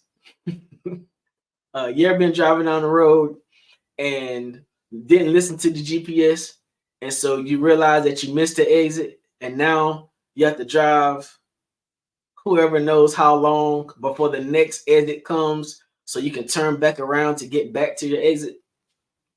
I've become very efficient at identifying my exits. When times and seasons change, when it's time to transition, I've learned how to listen to the plan for my life and exit. That comes in definitely in business, because what I've learned about what I do is I've had to learn my seasons. So a lot of people ask me sometimes, why is your business so diverse? Why do you do so much stuff? I also do apparel design. I do a whole lot of stuff, okay? The reason why I do so much is because I've learned that in the winter seasons, as you're getting ready for the new year, everybody wants to start the new year with a new brand. All companies, if they're going to change their brand, they want to have it rolled out at the beginning of the year. They want to start a new year with a new look. That means that if I'm doing my strategic planning around September or October, I need to start working with companies about their new brand. That means I need to put down some of this film stuff and get right over there on Photoshop. So we've got to develop their logos. We got to develop their branding materials. We got to develop their collateral. I need to jump over on Premiere so we can develop their promo videos and all those sorts of things, because when January comes, they want to roll out all of that material. Well, that means that they're going to have to get signs from somewhere. They can get them from me. That means that they got to get new, their new logo needs to be put on new polo shirts and t-shirts. They can get that from me. They want their new logo on pins. They can get that from me. They want new portfolios. They want a new screensaver. They want all these different things. And guess where they can get that stuff from? From me. I learned how to understand and identify my seasons. Now, after that time is over and the beginning of the year is ended, you probably just missed your opportunity if you didn't jump into the marketing, branding, and design season. All right. So now it's the beginning of the year. What do people want to do? Well, if you know people like I know people, they counting them tax returns. They know that tax return season is coming, and because of that, they're going to go to H&R Block. They're going to go to the tax company, and they're going to get an advance on that tax money. And now they have a surplus of income in their households. No, we wish they would put that money aside and save it. Yes, we wish they would invest that money, but more than likely, they're going to be a higher level consumer. So what am I going to do? I'm going to start developing products and services to consume their money. So what? During the beginning of the year, I focus on products. I focus on events. I focus on taking photos. It's time for you as a business owner to get a new photo shoot. Oh, you're a corporate executive at the beginning of the year. You shifted and transition to a new work field. It's time for you to do new headshots. Oh, you're now over there doing this thing. Now you need some social media content. And guess what I have? Cameras. Oh, I have literally learned how the seasons of my business go, and I've learned how to embrace the transition of those seasons. That is what creative concepts, production, and design is. It is not me trying to figure out what you want to do in your business. That vision has to come from you. But what I've learned how to do is to earn and to responsibly be the solution to other people's problems. And because of that, I've learned how to scale. So here I am in North Carolina, getting ready to open another office of my business, getting ready to employ a new team of people. And I'm still working with people I worked with before, but this gives me an opportunity to expand at home. And what entrepreneur would not want the opportunity to go back home and make a indelible impression and effect on the lives of people in the place where they came from? I came back to North Carolina, so little boys and little girls who were just like me can see me do something that they can do and even inspire them to take it to the next level. Thank you so much for this opportunity, and it's been amazing to share. If you want to find me, you can go to rjstevenson.com or The Creative Suite with the K, thecreativesuite.com, and you can find out what I'm getting ready to do next. Next month, I'm excited about launching and announcing the grand opening of the Creative Suite here in Fayetteville, North Carolina, a full service design, film, and photography studio. And I believe it's going to be a blessing to the area. Thank you again.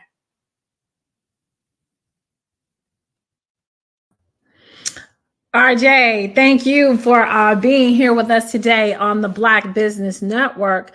We learned so much about you. Again, tell everyone again how they can reach you as well. On social media, you can find me by looking for RJ Stevenson. That's on YouTube, Instagram, Facebook, Twitter, wherever. LinkedIn, RJ Stevenson, I'm there. My websites are rjstevenson.com as well as thecreativesuite.com with a K. And you can also find me doing church consulting at mychurchcangrow.com. Well, thank you, RJ, for letting letting us know about your seasons, letting us know about how you've maneuvered through the landscape of all the things that you do. Genius is common, and we will see you on the other side.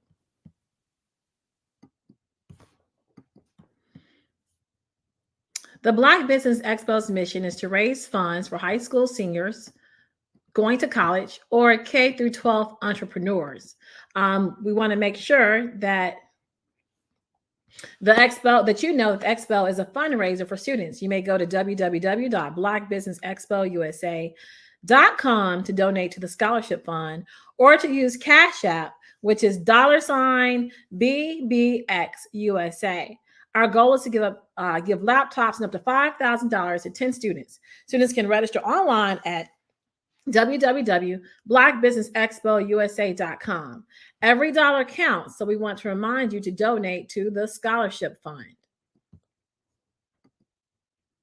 We want to thank our Black Business Expo USA sponsors for March 2024, NC100, Moody Capital Partners, Suede Soul, Lotus Richey Coaching and Training, Carolina, Virginia Minority Supplier Development Council, Step Management, The Hello LLC, Barbara H. Smith LLC, Marjorie McLean Foundation Incorporated, Genius is Common, Earth Essentials, 5-Star BDM Media, Milani Shani Global, Executive Women's Success Institute, The Quality Coaching Company, Superwoman Business Services, Creative Force Studios, Lee Entertainment, Artistic App Design, Black Business Expo USA. Genius is Common, and I will see you on the other side. I'd like you to imagine with me, if you will, opening an app where you can collaborate with like-minded individuals from around the world, get inspiration and in-app tools to launch and grow your business, as well as share your knowledge and earn compensation, all in one app. Well, the name of that app is Truso, short for Truly Social. Hi, I'm Matthew Newman, the founder and CEO of Truso. A new concept in social media, Truso is designed from the ground up to be a platform that's both social and empowering for all its users. How exactly do we do that? I'm glad you asked. First, Truso brings the world together via video. Psychologists assert that video provides a significantly more effective connection than audio only. When you enter a community on Truso, you're face-to-face. Second, on Truso, you don't have to have 1 million followers to monetize. Our business model allows all hosts and moderators to monetize, no matter the size of your following, by one, producing fee-based content, and 2, inviting others to join the platform as subscribers. Even more, Truso has an in-app resource library with over 100 free resources, forms, and documents to help you build your brand and grow your business. Third, Truso is inclusive. The deaf and hard of hearing communities make up 360 million people worldwide. Unlike audio-only apps, Truso embraces this community, providing a networking platform that allows them to participate via video and closed captioning. We even have a deaf and hard of hearing foundation in the works as well. Fourth, Truso is both social and safe. We refer to Truso as a virtual extension of the beauty shop, barbershop, and brainchild of the community. A place where there's laughter, along with wisdom, growth-oriented conversation, and genuine connections in a safe space. Truso even has proprietary security to ensure we maintain a safe environment for everyone. Where are we at now? Truso is live, y'all. We've launched in beta and we're acquiring users daily. We have an incredible development and marketing team, plus amazing celebrity influencers at the table, helping us spread the word around the globe, beginning within the African diaspora and beyond by creating a safe space for growth, connection, and collaboration. We're truly excited about Truso. We've created something special for which there is a global market. And we invite you to embark on this journey with us as a shareholder. The future for Truso is truly bright. Join us and let's go there together.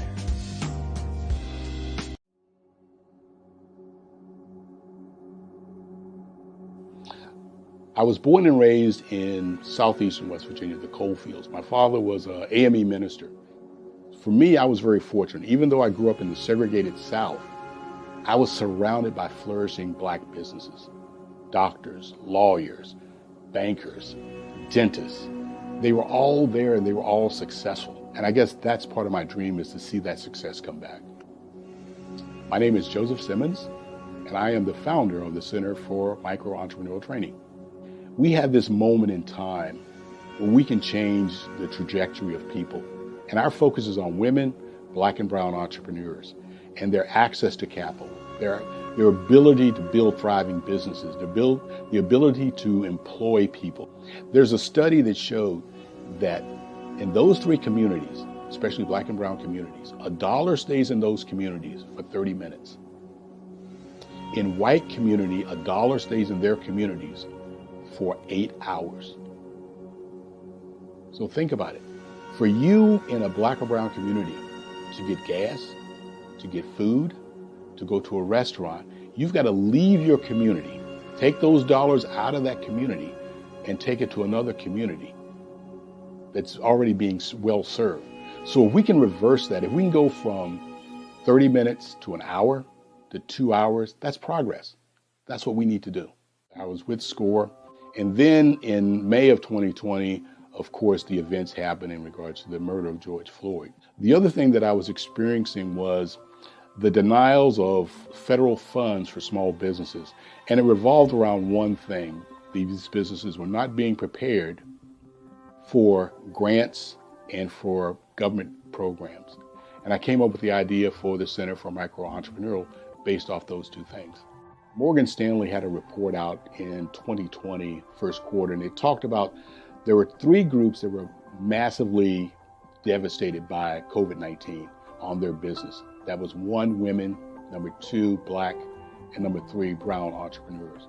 The research showed that they had less cash on hand, they had less opportunity to go into a bank and get money, and they were very dependent on family and friends to keep their business up and running. If we can focus on those 3 groups, then we can have a dramatic impact on our communities. Really, the focus is on 3 areas.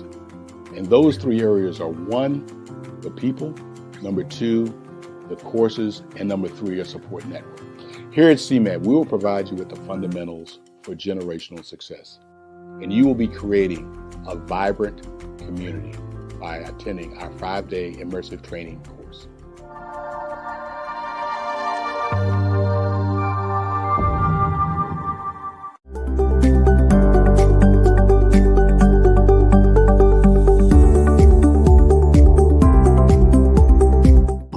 Katie Bennett, and I own Lexicon Presents Publishing.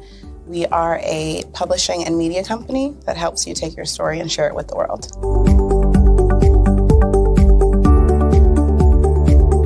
You know, for a while, I just had my family telling me to just hang it up, get over it, you know, and I had no support. And it was in your program that I really understood the necessity for having that help, having that support.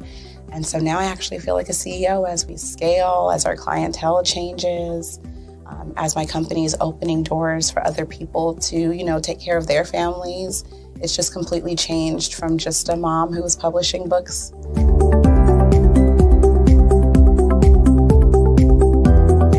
I was at a point where my job, although it was paying really well, wasn't enough. And my business was always in the red, and I was tired of it. And so I came in just hoping to get some sort of help to just not end up in the red every month.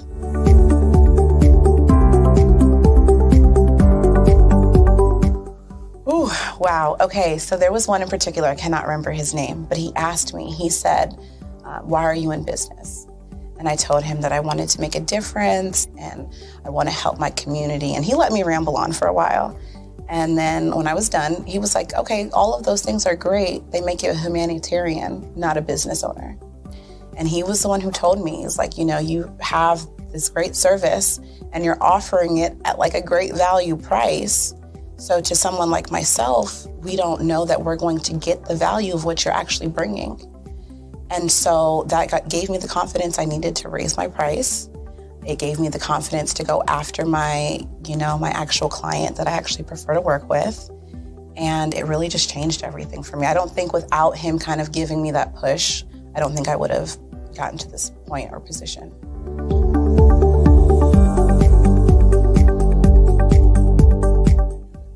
Wow, the benefits is just having a coach that holds you accountable. They set goals with you.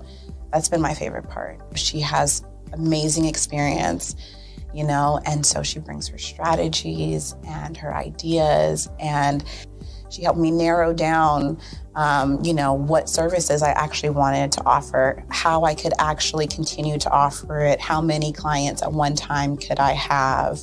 All of the information that she's given has just really transformed my entire company. And so I know I would have never gotten some of these partnerships that I'm, having now without her help.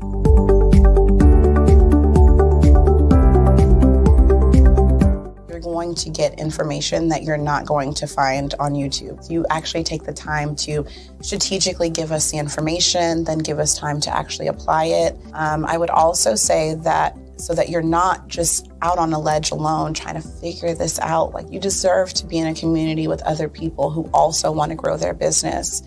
And then finally, the biggest thing I think I took away from CMET was that I had a whole office in Longwood, I still do, and at the time I had not paid my business tax receipt. I didn't know that that was something you had to do. So that was like one of the first couple days of information, and I'm like, oh my gosh, let me go get that together right now. So I'm really glad that, CMET was there for myself, and anybody else who has the opportunity, they need to do it.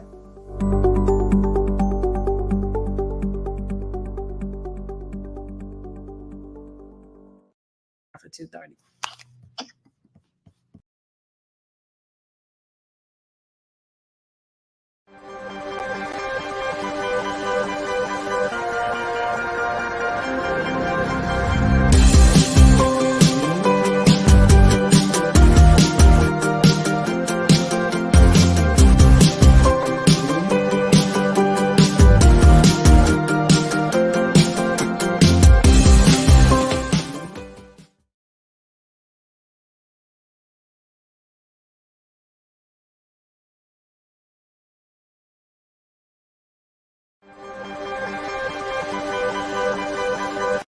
Content creators, welcome to Fave Unite TV. Hey, are you struggling with having your content stand out from the crowd? Or is it that you're overshadowed by others who have more resources, followers, and influence? The good news is wherever we are, you are too. We help you grow your online presence and optimize your visibility, which gets you closer to your audience so you can build trust and loyalty. By using the power of our network, we help you build yours. Baby Unite is a powerful tool to connect you with your friends, followers, and fans. And when fans rule, everyone wins. Join us. FAVE stands for Fans, Artists, and Venues. Submit your content today. Sometimes you got to hear the news from the Black perspective, and more specifically, Black publishers. And that's exactly why you have to download the HeyTie app, the largest mobile app delivering breaking news, videos, and podcasts from 200 of your favorite Black publishers. Yes, 200 Black publishers delivering news as it happens, literally all in one app. Go to HAYTI.com or download the app in the Google Play Store or Apple App Store. It's completely free, along with information that you can trust. So, what if you could build your own city? A place where every child can find nurturing people to help them achieve their full potential. A place where every adult can access job training support. Where health education is abundant. Where social justice ruled the land. A place without limitations. Welcome. You have arrived at STEM City USA. It is what every city should be. A safe and trusted community where you find people and resources to help you become everything you are and beyond. STEM City is unlike anything you have ever experienced. It is a digital twin of the world around you, only better. STEM City is about energy and soul renewal. It is more than a digital world. You can almost feel the power of live cultural events, music, and theater.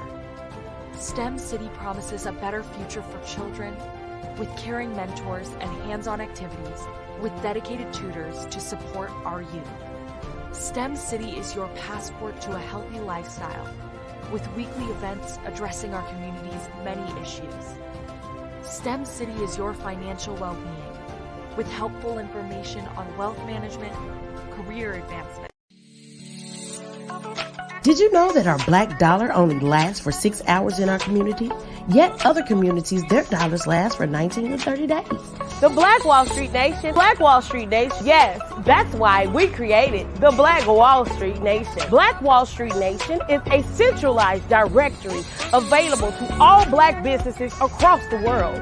It was created for businesses like you, the ones that want to start and the ones who have a dream that have already started, such as businesses like Drop in a Bucket Productions, Valito Foods, Sugar Tea Brandy Firm, All the Dazzle, Bun Cakeaholic, Miss Riot, and you. We'll have marketing, seminars, and some funding coming soon just for you. So, we want you to come and join us. www.blackwallstreetnation.com. See you there.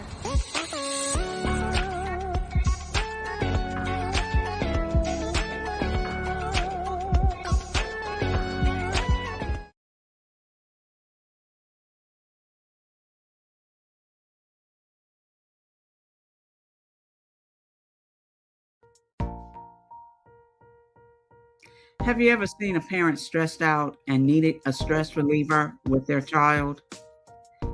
One morning I was coming out of a store and saw a mother and her 3 or 4-year-old son. She was highly upset, actually beginning to yell at him. However, the more upset she became, it seemed the calmer the child became. He sat down on the sidewalk, crisscross applesauce, folded his arms, and looked up at her with a smile. You see, the angrier she became, the calmer he became, because he had the control of the situation.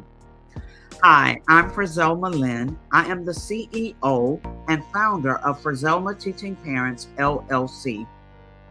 I'm a retired teacher, school district administrator, an author, speaker, and I am the parenting 911 coach. My mission is to rescue families by equipping parents with proven, effective, and practical strategies to enhance their parenting skills.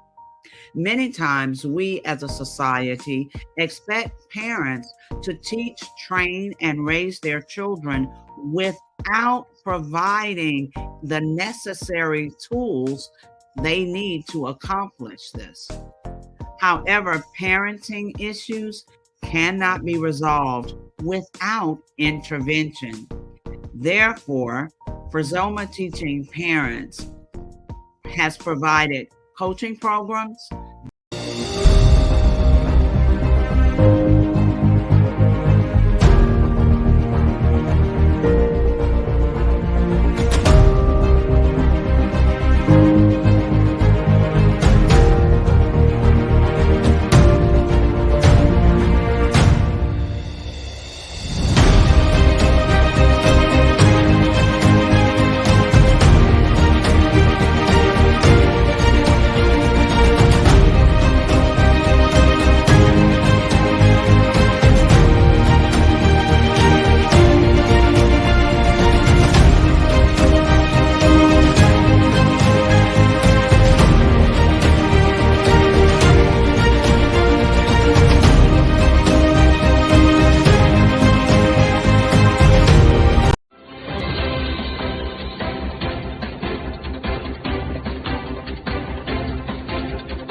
Dr. Eric Kelly III and a host of phenomenal speakers from all around the globe for this 7-day virtual event that you don't want to miss.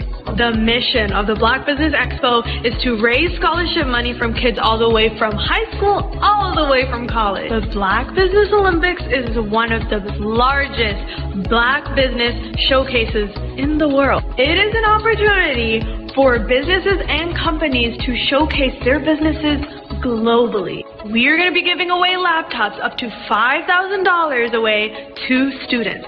Again, I'm Olivia Appleberry, the founder of 2 Cents Finance and one of the speakers for the expo. I am so excited to see you there. For more info, go to www.blackbusinessexpousa.com or call 919-308-9090 and hope to see you there. I am Black Business. From the moment I wake until the time I sleep. Yes, I am Black Business. I am Black Business. Tell me, are you Black Business? I am Black Business. Do you support Black businesses? Listen, I support Black business because I am Black Business. Black Business Expo, one of the largest business showcases in the history of Black business in the world. The world! Sign up today at www.blackbusinessexpousa.com or call 919-308-9090. I am Black Business. I am Black Business. From the moment I wake until the time I sleep, I am Black Business. I am Black Business. Are you Black Business? I am Black Business. Do you support Black businesses? I support Black business because I am Black Business. Black Business Expo, one of the largest business showcases in the history of Black America in North Carolina. Join Dr. Eric Kelly III and a host of phenomenal speakers from all around the globe for this 7-day virtual event that you don't want to miss. The mission of the Black Business Expo is to raise scholarship money from kids all the way from high school, all the way from college. The Black Business Olympics is one of the largest Black business showcases in the world. It is an opportunity for businesses and companies to showcase their businesses globally. We are going to be giving away laptops up to $5,000 away to students. Again, I'm Olivia Appleberry, the founder of 2 Cents Finance and one of the speakers for the expo. I am so excited to see you there. For more info, go to www.blackbusinessexpousa.com or call 919-308-9090 and hope to see you there.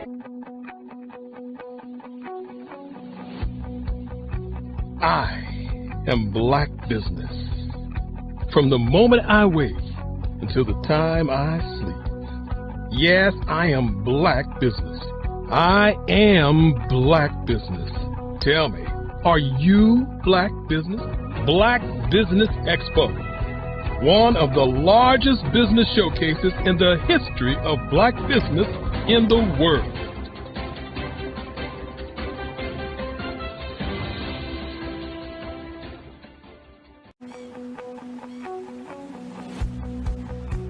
I am Black Business. From the moment I wake until the time I sleep. Yes, I am Black Business. I am Black Business. Tell me, are you Black Business? I am Black Business. Do you support Black businesses? Listen, I support Black business because I am Black Business. Black Business Expo, one of the largest business showcases in the history of Black business in the world. The world! Sign up today at www.blackbusinessexpousa.com or call 919-308-9090. I am Black Business.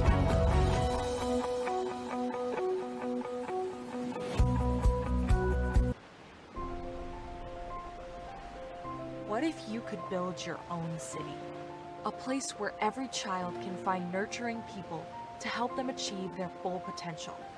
A place where every adult can access job training support, where health education is abundant, where social justice ruled the land. A place without limitations. Welcome. You have arrived at STEM City USA. It is what every city should be. A safe and trusted community where you find people and resources to help you become everything you are and beyond. STEM City is unlike anything you have ever experienced. It is a digital twin of the world around you, only better. STEM City is about energy and soul renewal. It is more than a digital world. You can almost feel the power of live cultural events, music, and theater. STEM City promises a better future for children with caring mentors and hands-on activities with dedicated tutors to support our youth. STEM City is your passport to a healthy lifestyle with weekly events addressing our community's many issues. STEM City is your financial well-being with helpful information on wealth management, career advancement, job training, and so much more. STEM City is the community you deserve. It is the city where your dreams can come true. STEM City USA, a place in the sky that is accessible to all who reach for the stars.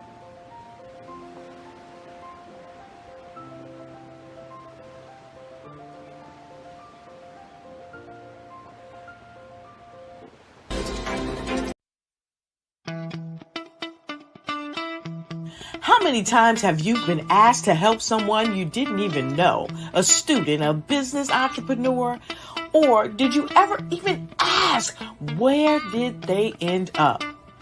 That business, that friend, that entrepreneur. Well, just maybe they ended up in a gang, bankrupt, homeless, or worse, dead. Maybe they turned to crime, drugs, and alcohol. Did you ever wonder? Did you destroy their dream, or was your life always so easy? At the Black Business Olympics, we started a movement to help students complete, give them hope and foster success. Help them to leave their dreams of providing laptops, computers, and up to $5,000 in scholarship funds. Today, we ask you to help a student, a business owner, or an entrepreneur to realize their dream by sponsoring them, supporting them, and buying from them. Consider this. With $1.6 trillion in our Black community, we only ask for a small donation for our students, our businesses, and our entrepreneurs. And you can change a life today. So I ask you, what are you going to do? Sit on the sidelines and watch our students in high school be leaders, miss out on their dreams from lack of resources? Or are you going to donate to the movement and change their future and yours as well? Give us a call today at 919-308-9090. Change their life by investing with action to the Black Business Olympic Fund. The Black Business Olympics, one of the largest business showcases of Black business in the history of the world.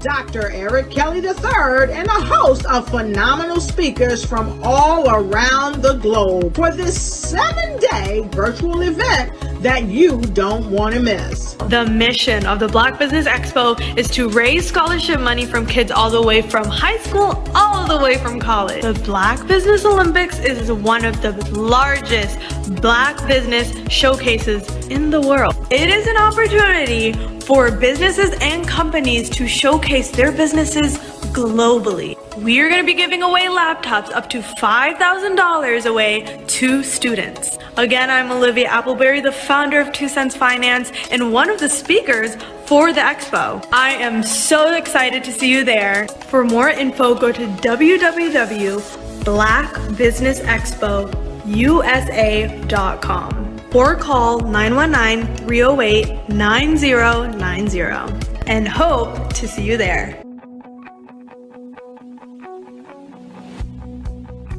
I am Black Business. From the moment I wake until the time I sleep.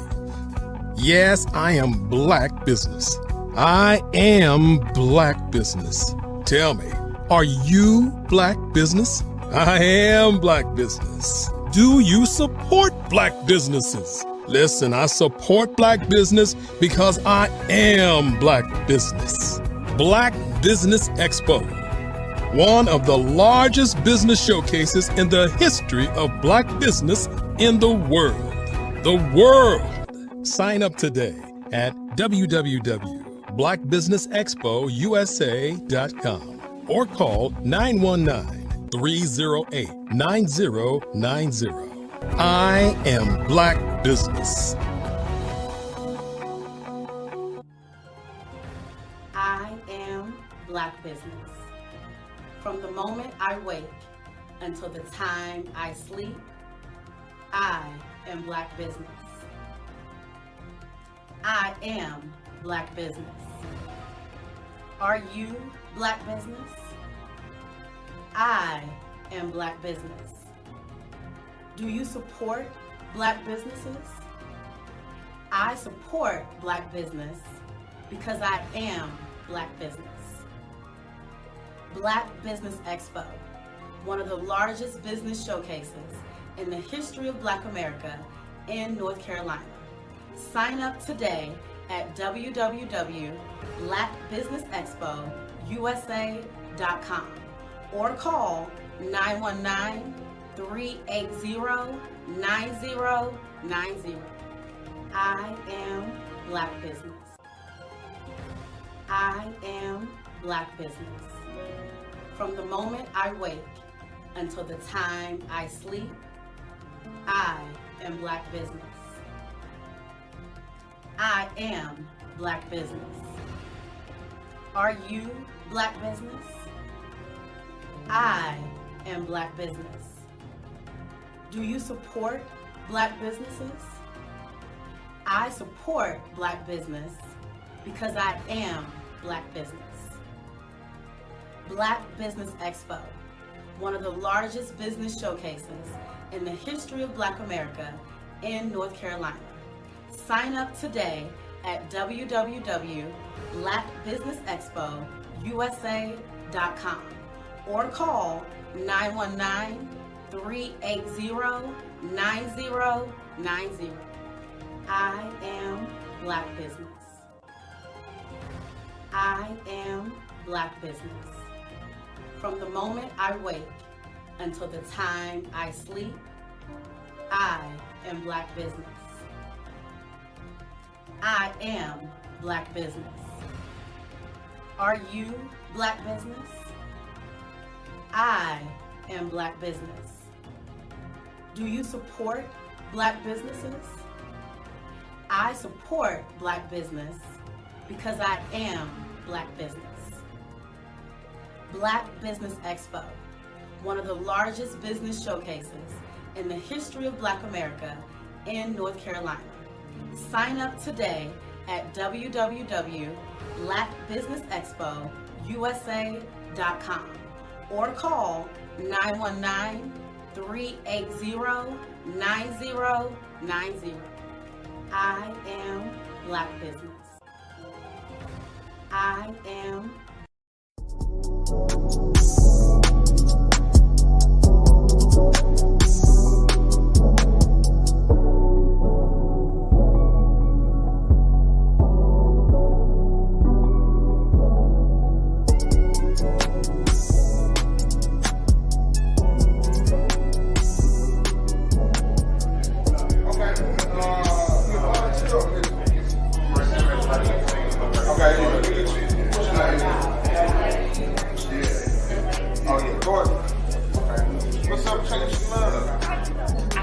wanting to say that, no, I'm not churchy, but I feel the need just to say that I hope you get all the resources that you need, because they need us. Our communities need us more than we can ever imagine, and I would hate for that to be a barrier for anybody in here not to be able to. On May 14, 2022, a combination of 40-plus leaders, community stakeholders, volunteers, mentors, and champions convened for a pilot of a unique and special conference.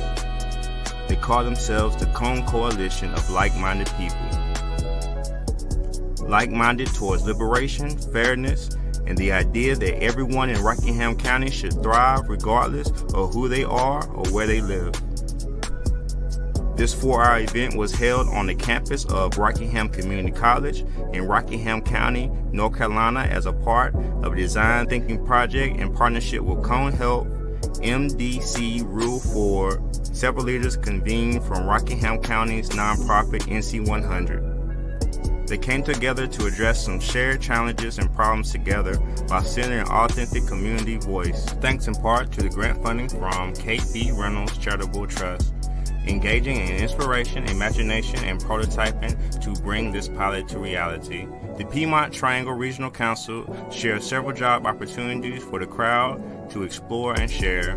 Black-owned businesses were prioritized in hiring and supporting the collection of champions, to the food and snacks, to the folks trusting and documenting this event, to the childcare provided by Headway Success Group.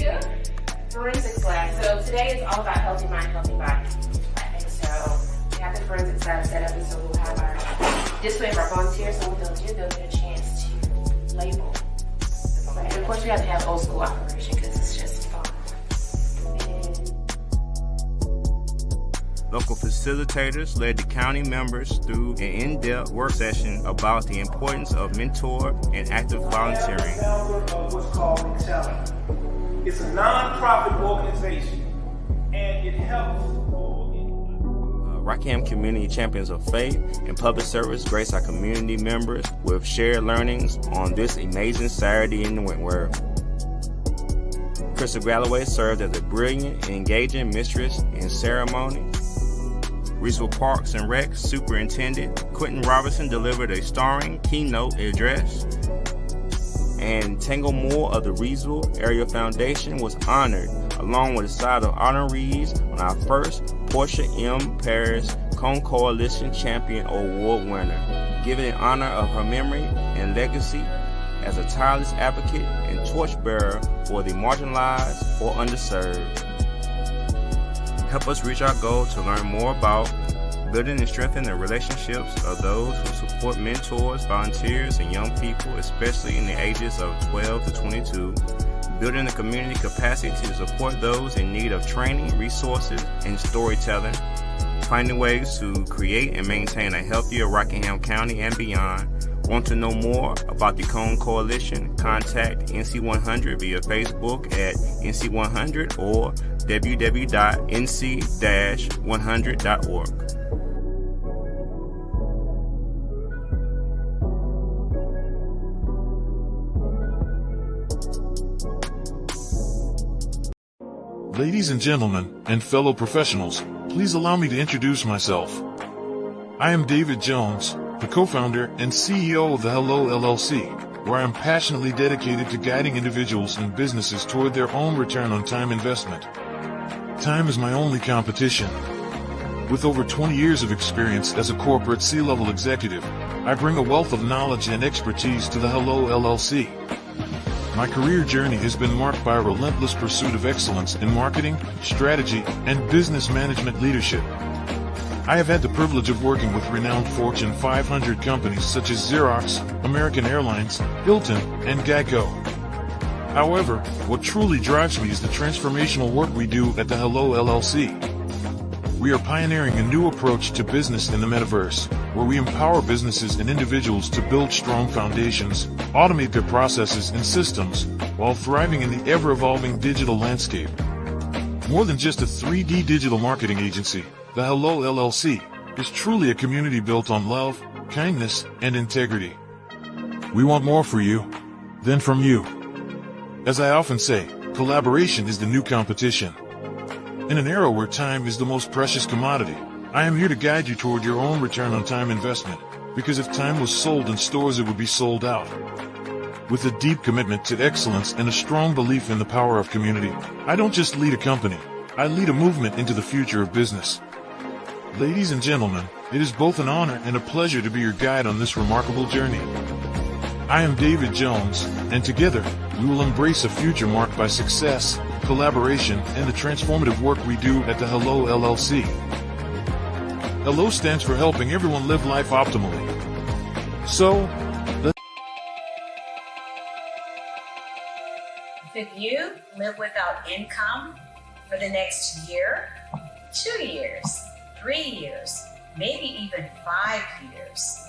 You might be thinking, well, that's a silly question. Well, is it? What if some medical event occurs in your life where you no longer can be the superstar in your household and generate that income? Or what about a planned event where your income comes to a sudden stop? Perhaps your employment has been terminated or your business has ceased operating. Are you prepared with a backup financial income? Or what about those voluntary events in life where you decide it's time to disconnect, perhaps retire, stop working? Do you have a backup income plan or something in place? I'm Sabrina Protic, your financial coach, helping you develop an income plan. Your financial tomorrow depends on what you do today. Connect with me for a bright and secure financial.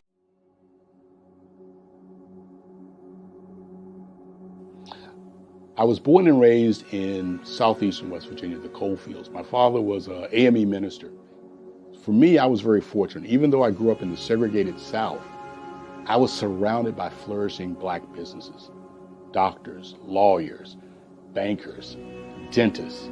They were all there and they were all successful. And I guess that's part of my dream, is to see that success come back. My name is Joseph Simmons, and I am the founder of the Center for Micro Entrepreneurial Training. We have this moment in time where we can change the trajectory of people. And our focus is on women, Black and brown entrepreneurs, and their access to capital, their ability to build thriving businesses, the ability to employ people. There's a study that showed that in those three communities, especially Black and brown communities, $1 stays in those communities for 30 minutes. In white community, $1 stays in their communities for 8 hours. So think about it. For you in a Black or brown community to get gas, to get food, to go to a restaurant, you've got to leave your community, take those dollars out of that community and take it to another community that's already being well served. So if we can reverse that, if we can go from 30 minutes to an hour to 2 hours, that's progress. That's what we need to do. I was with SCORE. And then in May of 2020, of course, the events happened in regards to the murder of George Floyd. The other thing that I was experiencing was the denials of federal funds for small businesses. And it revolved around one thing. These businesses were not being prepared for grants and for government programs. And I came up with the idea for the Center for Micro Entrepreneurial based off those two things.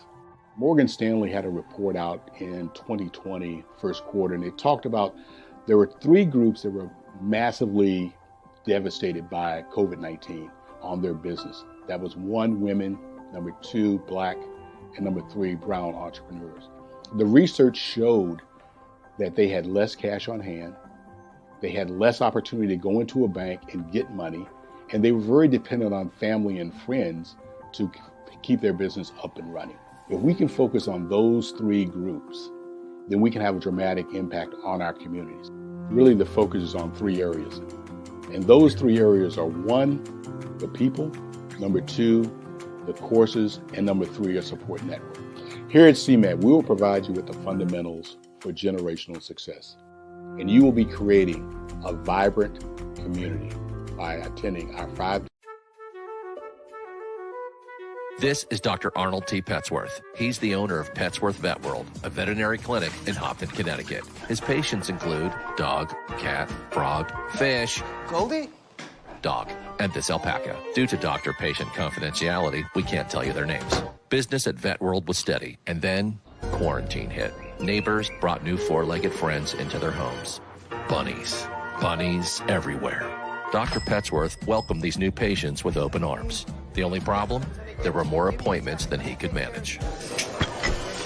That's when Dr. Petsworth turned to his American Express business card, which offers spending potential that's built for his changing business needs. He decided to hire a new assistant, Julio, and with spending power built for business purchases, he used his card to furnish a new exam room. Together, Dr. Petsworth, Julio, and American Express Business made sure all the pets of Hopton got the love and care they deserve. And everyone was happy. Get the card built for business by American Express. Doing great things, and Good afternoon. we are doing some things. Good afternoon, business owners, entrepreneurs, thought leaders, and corporations. Welcome to the Black Business Network. My name is Tamisha Thomas. I'm your business moderator for this afternoon on the Black Business Network. The Black Business Network is a 24-hour business network showcasing Black businesses, business owners, entrepreneurs, and thought leaders worldwide. We have speakers from North Carolina, London, Singapore, Africa, Japan, and cities all over the United States. The Black Business Network is a global community sharing its business knowledge to empower, inspire, and educate businesses about business.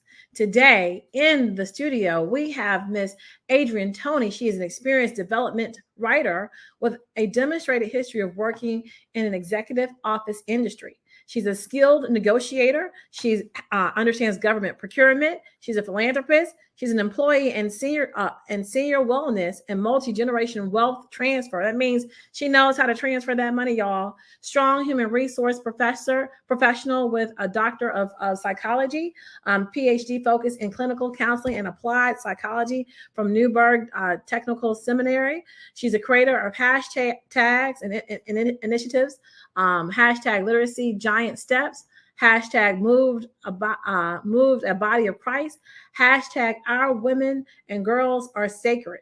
And she also has a hashtag believers on a beach with 30 years of experience of mastering the art of transition in the American workforce with numerous presidential commendations, awards, and honors. I am about my father's business. I welcome to the studio, Mrs. Adrienne Toney. Did I say that right? Adrienne Toney? Is that right, Adrienne? Adrienne, can you hear me? You can hear me? I can't hear you. Let's see. Here we go.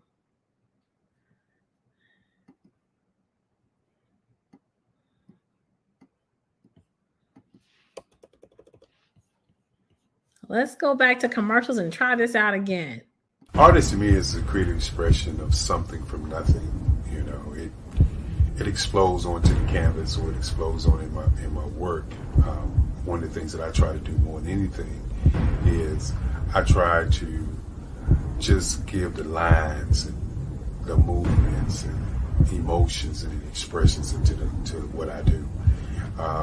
Art really means to me a chance to express how I feel deep down inside. Most of my art begins as a thought that I might have, you know, whether it's sports, whether it's history, whether it's a woman or a man. It pretty much starts as an idea of thought before I get into the actual image of what I'm going to draw. I do a lot of historical pieces. I was a history minor in college, and I love to do history pieces. And a lot of times I'm thinking about history, and then I try to make that history impact you as you look at it. That's one of the reasons I do pictures so large. People ask me, why do I do the pictures so big? And I tell them, I want the piece to impact them as they're looking at it, to kind of dominate their space. And most of my pieces I try to do off page. I don't try to do anything that's going to be. This is Dr. Arnold T. Petsworth. He's the owner of Petsworth Vet World, a veterinary clinic in Hopton, Connecticut. His patients include dog, cat, frog, fish, Goldie, dog, and this alpaca. Due to doctor-patient confidentiality, we can't tell you their names. Business at Vet World was steady, and then quarantine hit. Neighbors brought new four-legged friends into their homes. Bunnies everywhere. Dr. Petsworth welcomed these new patients with open arms. The only problem? There were more appointments than he could manage. That's when Dr. Petsworth turned to his American Express business card, which offers spending potential that's built for his changing business needs. He decided to hire a new assistant, Julio, and with spending power built for business purchases, he used his card to furnish a new exam room. Together, Dr. Petsworth, Julio, and American Express Business made sure all the pets of Hopton got the love and care they deserve. And everyone was happy. Get the card built for business by American Express. Artist to me is a creative expression of something from nothing. You know, it explodes onto the canvas, or it explodes on in my work. One of the things that I try to do more than anything is I try to just give the lines and the movements and emotions and the expressions into what I do. Art really means to me a chance to express how I feel deep down inside. Most of my art begins as a thought that I might have, you know, whether it's sports, whether it's history, whether it's a woman or a man. It pretty much starts as an idea of thought before I get into the actual image of what I'm going to draw. I do a lot of historical pieces. I was a history minor in college, and I love to do history pieces. And a lot of times I'm thinking about history, and then I try to I try to make that history impact you as you look at it. That's one of the reasons I do pictures so large. People ask me, why do I do the pictures so big? And I tell them, I want the piece to impact them as they're looking at it, to kind of dominate them, dominate their space. And most of my pieces I try to do off page. I don't try to do anything that's going to be in those four corners or in a square. And I want your imagination to be a part of the piece that you're looking at.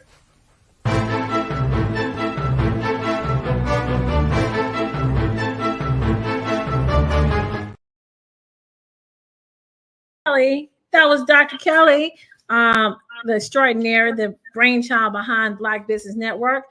Prior to the commercials, I was introducing Miss Adrienne Toney. She is an award demonstrated experience development writer. She has come up with many hashtags. We want to welcome her to the stage today. Hello, Mrs. Toney. How are you? Hello, how are you? Can you hear me? Yes, I can. I love the hat. Wonderful, thank you. This is third generation Black Country Luck. So it is our time, our season, and we are celebrating, happy about it. Thanks, Beyonce. I see she's inspired you. We want to sit back and listen to what you have to say with us in a fireside chat. Genius is coming, and I will see you on the other side. All right.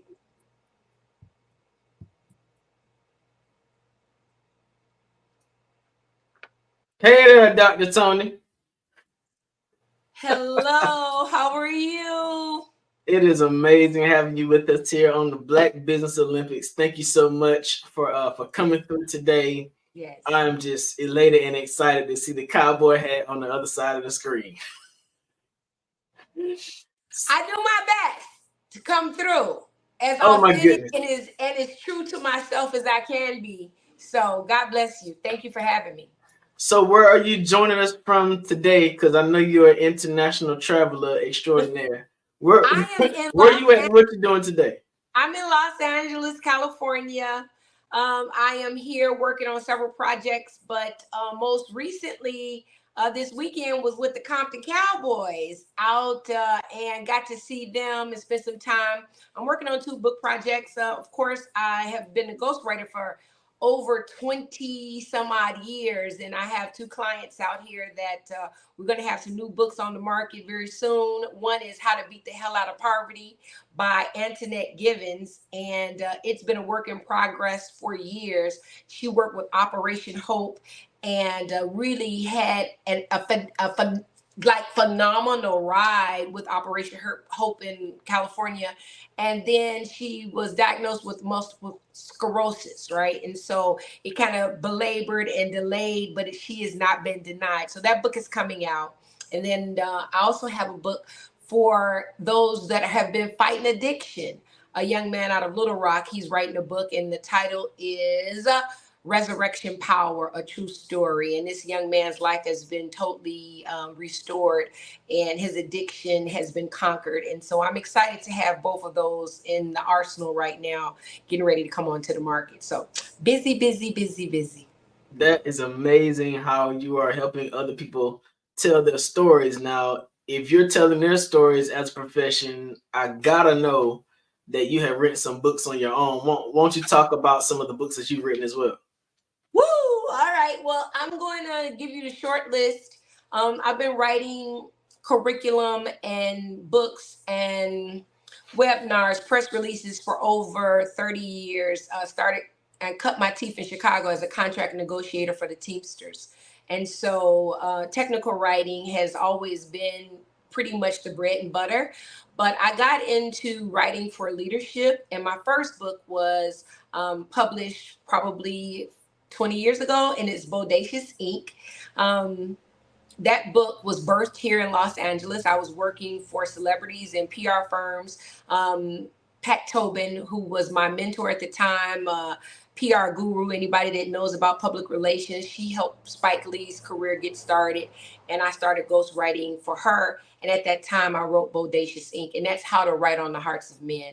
That's leadership love letters, and really trying to encourage those that I was working with to write their stories and to be authentic. And a lot of times, even when you hire a ghostwriter, you think that they have this magic wand and they're gonna, put together this fabulous story, but it has to come from a place of authenticity and truth and transparency so that the ghostwriter can pick it up and then do the technical embellishments that are needed so that it's palatable. So Bodacious Inc. is how to write on the hearts of men, and those are leadership love letters, and it's a phenomenal book. It's a classic now. I've also written 2 books, Grace Incorporated for Young Men and Be Darling Full of Grace. And those are sister and brother books for young people, youth development. In the last maybe 15 years, I have worked in different capacities with youth development, summer camps, you name it, Sunday school. And I was saying, what would happen if we taught our students and really loved them enough for them to be able to be gracious in all circumstances and situations, to understand their pedigree, and then to take that and translate that into this gracious lifestyle for our young people, right? So Be Darling Full of Grace and Grace Incorporated for Young Men. So that was targeted for our youth. I subsequently wrote the Chitlins and Bespoke Manifesto. Chitlins, I eat them. My family's lineage, of course, from the South, made in Chicago. And I always tell everybody that one of the things that is really critical is for you to honor your ancestors, your predecessors, to celebrate your contemporaries, and then to propel your successors. So this manifesto was written in homage to my grandmother and all of those women that took chitlins, that took nothing, that took scraps and made a delicacy. And believe it or not, chitlins are eaten all over the world. They call it different things in different cultures. But for me, I wanted to celebrate this rich culinary history of my family. And my grandmother used to have a saying. She said, cut your coat according to your size.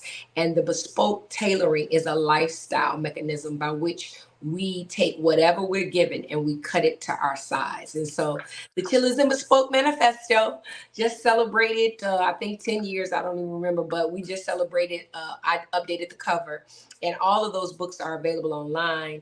I also have Raw, which is the realistic approach to work. And it is a hardcore, straight up, I just want documentation approach to workforce. I've worked for the Workforce Development and Arkansas Rehabilitation Services, Department of Workforce Services, you name it, on grants, on special missions to help encourage the workforce development. CESP, which is Certified Employment Specialist, I am that. It's a nationally recognized designation, which allows me to teach and to go in and do workforce development. So we do things like career fairs and workforce development in youth, those that are planning for post-secondary outcomes, college, or I love vocational training. I went to Dunbar Vocational in Chicago, so I love to encourage vocational training and the trades in addition to the military as options for post-secondary outcomes, right? So the realistic approach to work is something that is ongoing. I'm always working on workforce development, even when I'm in my capacity as a ghostwriter or an editor. It is to help move the workforce within that industry. And I think that's a transferable skill that many people have to understand. You're always working, right? We don't retire, we rewire. And that takes me to my most recent post-COVID, during COVID endeavor, and it is to move the body of Christ, which is a senior wellness program that I created in partnership with Planet Seed Foundation. And we came together and put together a class for 60-year-olds and older to get out and to move their bodies, to exercise their faith and their bodies. That again is still workforce development, because just because you retire from a position does not mean you retire from life. And so by doing so and getting them engaged in the community and civic activities and all kinds of tourism and hospitality in our local community in Arkansas, this is now giving them a new lease on life. And some of them are traveling and have started new endeavors, went back to doing some passions and actual trades that they love. You know, we've got some guys, they like to tinker. And so they've gone back to tinkering, and we call them shade trees. But anyway, they are doing what they want to do and they're happy. So you have gone from Chicago, you're in LA. Mm-hmm. You just talked about Arkansas. That's where I met you. Yes. What in the world? Why you traveling so much? I thought I traveled a lot. Well, I'm gonna be it's the work. You know, first and foremost, I'm a child of God, and I have married both my vocation and my calling. So as a part of the fivefold ministry, I'm a teacher, 10 toes down, right? And so Jesus, you know, he was all about fulfilling the Great Commission, and that's what we are to do. And so I go where the work is, where the work calls, that's where I go. I show up and I do what's needed. And so there's no boundaries in that. I travel out of the country. I've gone to Jamaica. We have a school there that I've taught at and that we help support and send funding for those children in Jamaica to be able to get early education. And guess what? I went on that missions trip. They were like, "You are a missionary?" And I said, "Yes, I am." And they were like, "Oh my goodness, we're so happy to have you." That is the answer to following the Great Commission. So wherever my work calls for, I go. I just go. So is there a particular kind of book that you specialize in terms of writing? I know you've done a lot of government contracts and projects like that. I know you've done a lot of ghostwriting for other persons. Your books are a whole different kind of inspiration. Like, what kind of book is your favorite kind? Nonfiction. And if you had to put me in a genre, it would be leadership. And then with leadership whittled down to servant, because we serve as leaders. I train the trainers. I teach those who are the elect. In a lot of instances, I have had to really just reawake in them the idea that leadership training is about servant leadership training, right? It can be transformational, it can be transactional, it can be all those things. But if we're going to do anything as leaders, we have to serve. And so my work in a nonfiction manner takes the scriptures and brings it to a practical, palatable level in flat foot, plain English. I love the Message Bible, although I use the King James Version for all of my printed materials. I just like that straight gospel, no chaser. And leadership has to be something that we look at and really think about succession. One of the greatest failures of most leaders is that they don't plan for passing the mantle. They don't plan for handing the baton over. They do not plan for what happens. And this is in business. This is in Christendom. This is in civic and also governmental organizations. The plan for succession, which I believe is somewhat of my expertise, because as a transition specialist and expert, I'm able to start with the end in mind. And so when I approach a project, when I approach a organization or an individual, I'm always going to start with what is the end. You have to have that in mind so that we then work our way backwards. So for me, it's leadership. If you had to give me, but I'm not in a box. So I can, use my skills however is needed for that particular individual. So we've heard about you as a writer. As I'm listening to you talking, you keep like opening other doors. What is a transitional specialist? Can you talk about that? Oh, sure.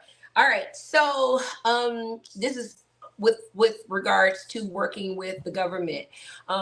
post-secondary outcomes in terms of kids who are from the ages of 16 to 24.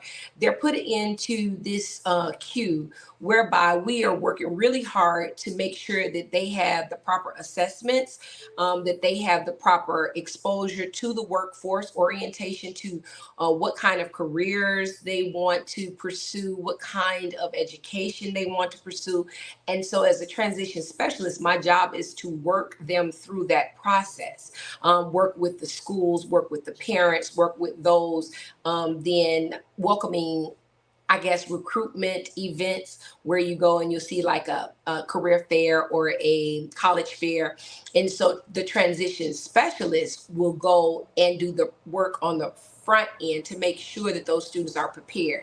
Do they have their ACTs? Do they have their health screens? Do they have all of the volunteer hours that are needed now in order to graduate and to apply for scholarships, and making sure that they're aware of FAFSA and how that all works together to put together a great package to give them the options so that they can choose whatever post-secondary outcome that is.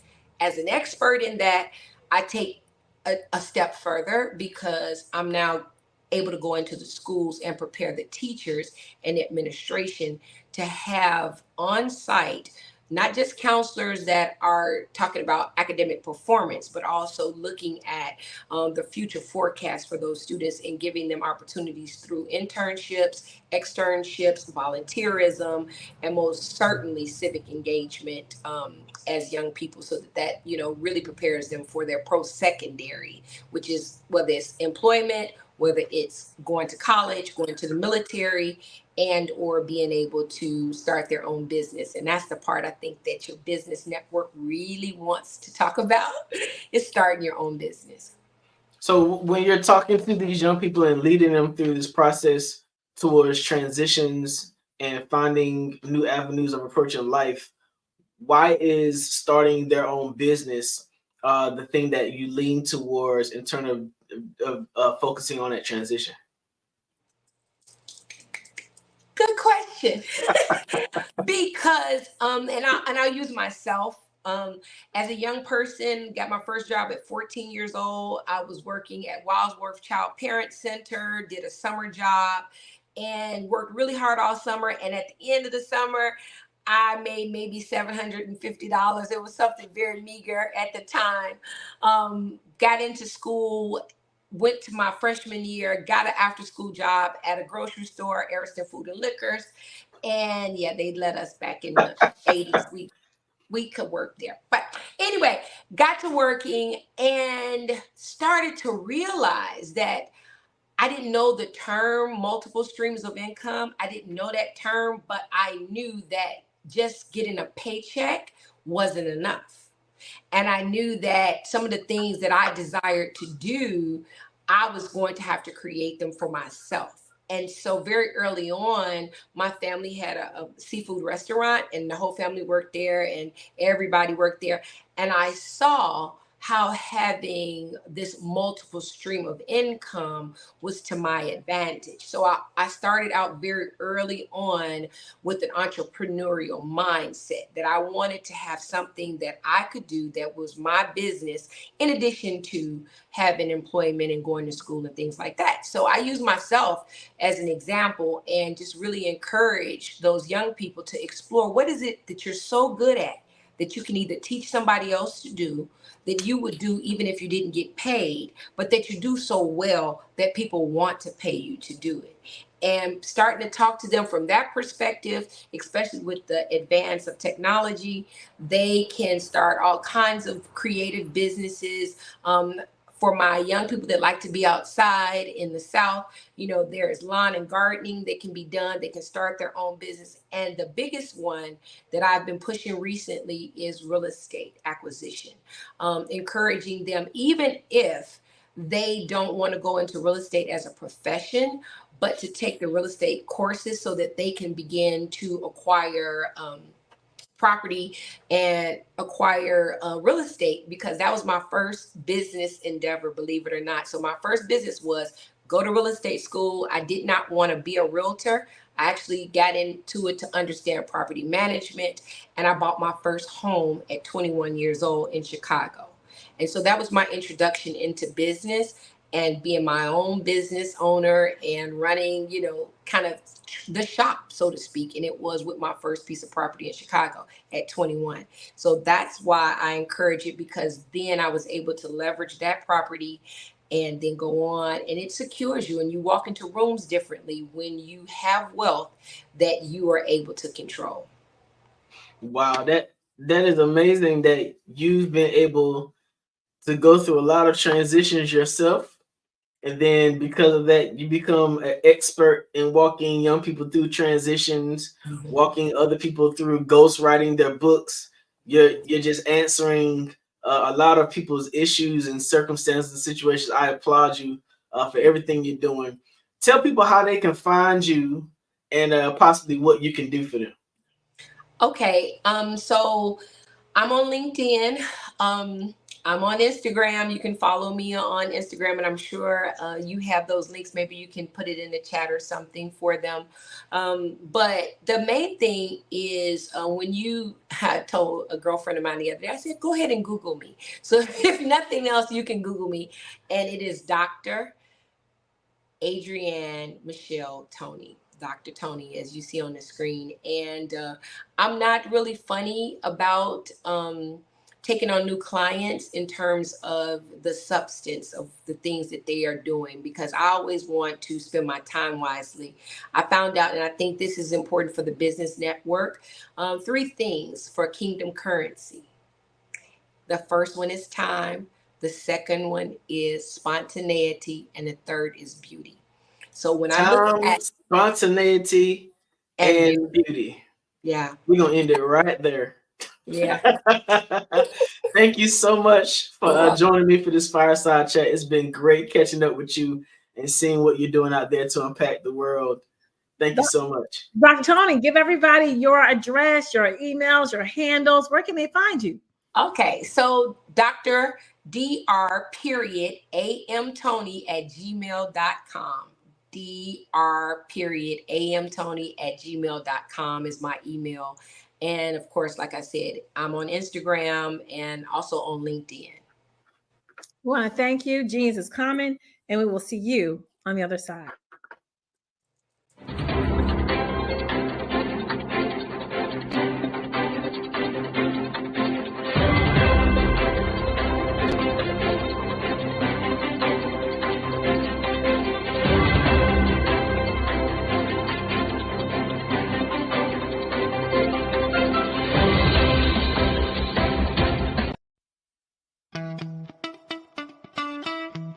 How many times have you been asked to help someone you didn't even know, a student, a business entrepreneur?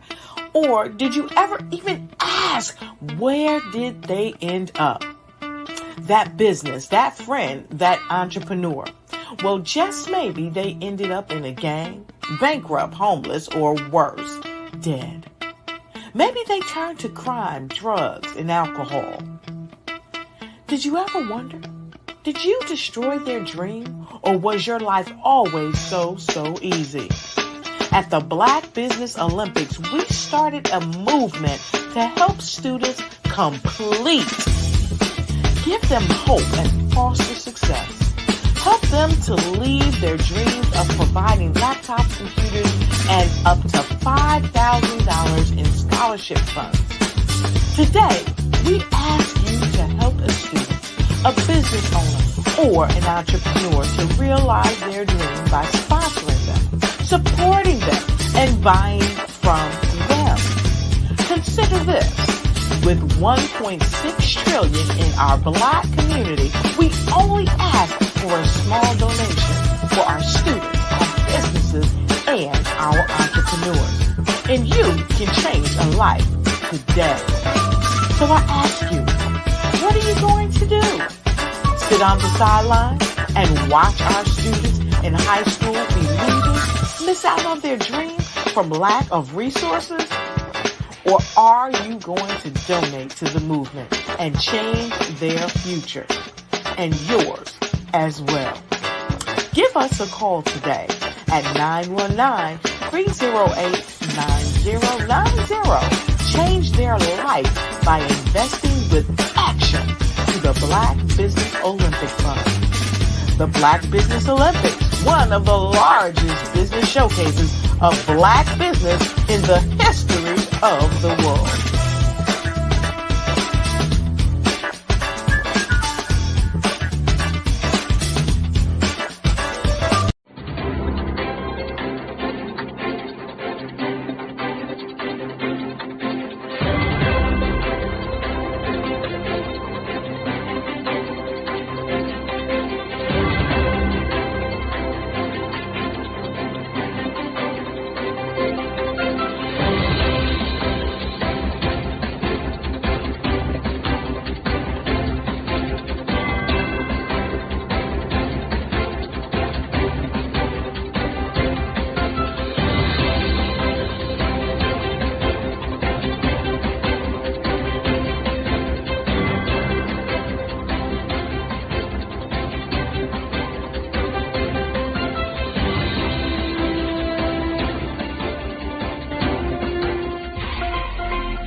Dr. Eric Kelly III and a host of phenomenal speakers from all around the globe for this 7-day virtual event that you don't want to miss.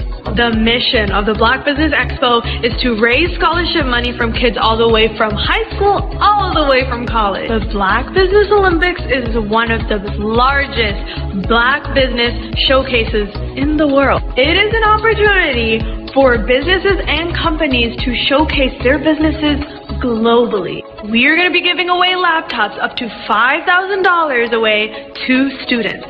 Again, I'm Olivia Appleberry, the founder of 2 Cents Finance and one of the speakers for the expo. I am so excited to see you there. For more info, go to www.blackbusinessexpousa.com or call 919-308-9090 and hope to see you there. I am Black Business. From the moment I wake until the time I sleep. Yes, I am Black Business. I am Black Business. Tell me, are you Black Business? I am Black Business. Do you support Black businesses? Listen, I support Black business because I am Black Business. Black Business Expo, one of the largest business showcases in the history of Black business in the world. The world! Sign up today at www.blackbusinessexpousa.com or call 919-308-9090. I am Black Business. I am Black Business. From the moment I wake until the time I sleep, I am Black Business. I am Black Business. Are you Black Business? I am Black Business. Do you support Black businesses? I support Black business because I am Black business. Black Business Expo, one of the largest business showcases in the history of Black America in North Carolina. Join Dr. Eric Kelly III and a host of phenomenal speakers from all around the globe for this 7-day virtual event that you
Dr. Eric Kelly III, and a host of phenomenal speakers from all around the globe for this 7-day virtual event that you don't want to miss. The mission of the Black Business Expo is to raise scholarship money from kids all the way from high school, all the way from college. The Black Business Olympics is one of the largest Black business showcases in the world. It is an opportunity for businesses and companies to showcase their businesses globally. We are going to be giving away laptops up to $5,000 away to students. Again, I'm Olivia Appleberry, the founder of 2 Cents Finance and one of the speakers for the expo. I am so excited to see you there. For more info, go to www.blackbusinessexpousa.com or call 919-308-9090 and hope to see you there.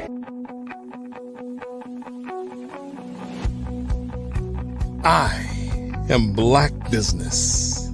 From the moment I wake until the time I sleep. Yes, I am Black Business. I am Black Business. Tell me, are you Black Business? I am Black Business. Do you support Black businesses? Listen, I support Black business because I am Black Business. Black Business Expo, one of the largest business showcases in the history of Black business in the world. The world!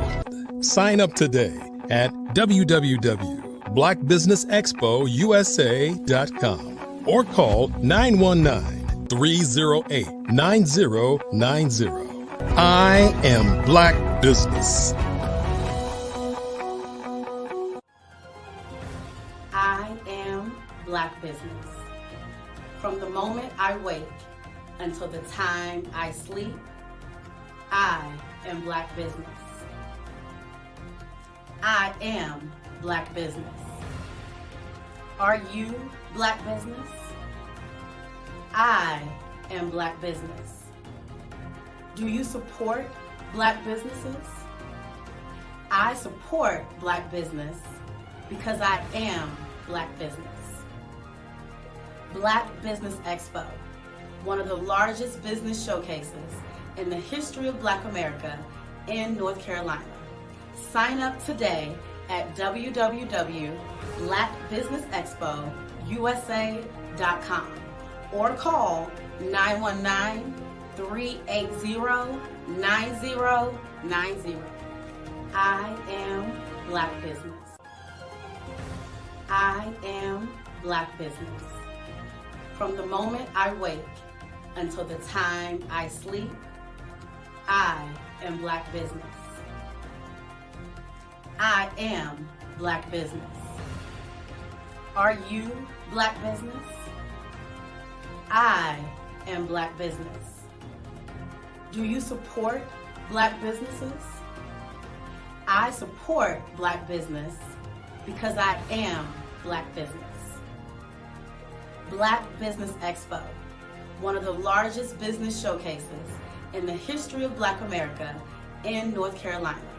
Sign up today at www.blackbusinessexpousa.com or call 919-380-9090. I am Black Business. I am Black Business. From the moment I wake until the time I sleep, I am Black Business. I am Black Business. Are you Black Business? I am Black Business. Do you support Black businesses? I support Black business because I am Black Business. Black Business Expo, one of the largest business showcases in the history of Black America in North Carolina. Sign up today. How many times have you been asked to help someone you didn't even know, a student, a business entrepreneur, or did you ever even ask, where did they end up? that business, that friend, that entrepreneur. Well, just maybe they ended up in a gang, bankrupt, homeless, or worse, dead. Maybe they turned to crime, drugs, and alcohol. Did you ever wonder? Did you destroy their dream, or was your life always so easy? At the Black Business Olympics, we started a movement to help students complete. Give them hope and foster success. Help them to leave their dreams of providing laptops, computers, and up to $5,000 in scholarship funds. Today, we ask you to help a student, a business owner, or an entrepreneur to realize their dream by sponsoring them, supporting them, and buying from them. Consider this. With $1.6 trillion in our Black community, we only ask for a small donation for our students, our businesses, and our entrepreneurs. And you can change a life today. So I ask you, what are you going to do? Sit on the sideline and watch our students in high school be losers, miss out on their dream from lack of resources? Or are you going to donate to the movement and change their future and yours as well? Give us a call today at 919-308-9090. Change their life by investing with action to the Black Business Olympic Fund. The Black Business Genius is common. And my genius is I'm a visionary strategist.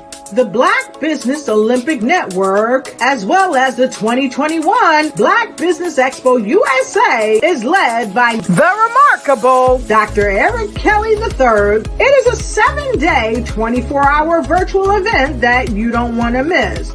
Hi, I'm Dr. Eric Kelly III, and I'd like to invite you to the Black Business Olympics.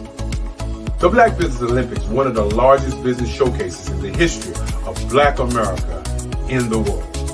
It gives your company an opportunity to showcase, to market, to advertise your products and services worldwide. I'd like to invite you to come August the 23rd through the 29th. And for those who would like to speak or be a vendor, corporation or company, I implore you to give us a call at 919-308-9090 or go to our website, www.blackbusinessexpousa.com. My genius is understanding your vision and utilizing your vision to help you earn a profit. Genius is common. It's time to join the Black Business Olympic Network, along with the 2021 Black Business Expo USA. Join the remarkable Dr. Eric Kelly III and a host of phenomenal speakers from all around the globe for this 7-day virtual event that you don't want to miss. Because we know that genius is coming.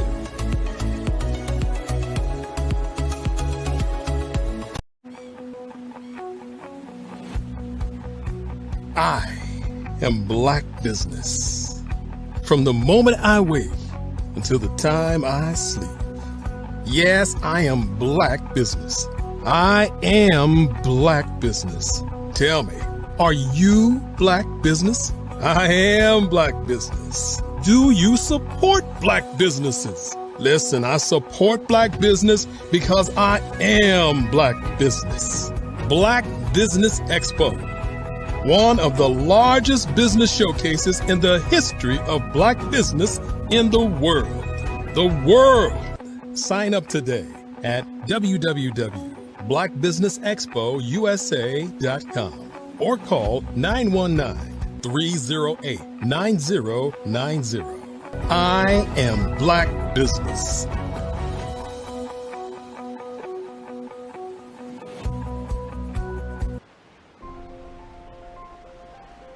What if you could build your own city? A place where every child can find nurturing people to help them achieve their full potential. A place where every adult can access job training support, where health education is abundant, where social justice ruled the land, a place without limitations. Welcome. You have arrived at STEM City, USA. It is what every city should be, a safe and trusted community where you find people and resources to help you become everything you are and beyond. STEM City is unlike anything you have ever experienced. It is a digital twin of the world around you, only better. STEM City is about energy and soul renewal. It is more than a digital world. You can almost feel the power of live cultural events, music, and theater. STEM City promises a better future for children with caring mentors and hands-on activities with dedicated tutors to support our youth. STEM City is your passport to a healthy lifestyle with weekly events addressing our community's many issues. STEM City is your financial well-being with helpful information on wealth management, career advancement, job training, and so much more. STEM City is the community you deserve. It is the city where your dreams can come true. STEM City USA, a place in the sky that is accessible to all who reach for the stars.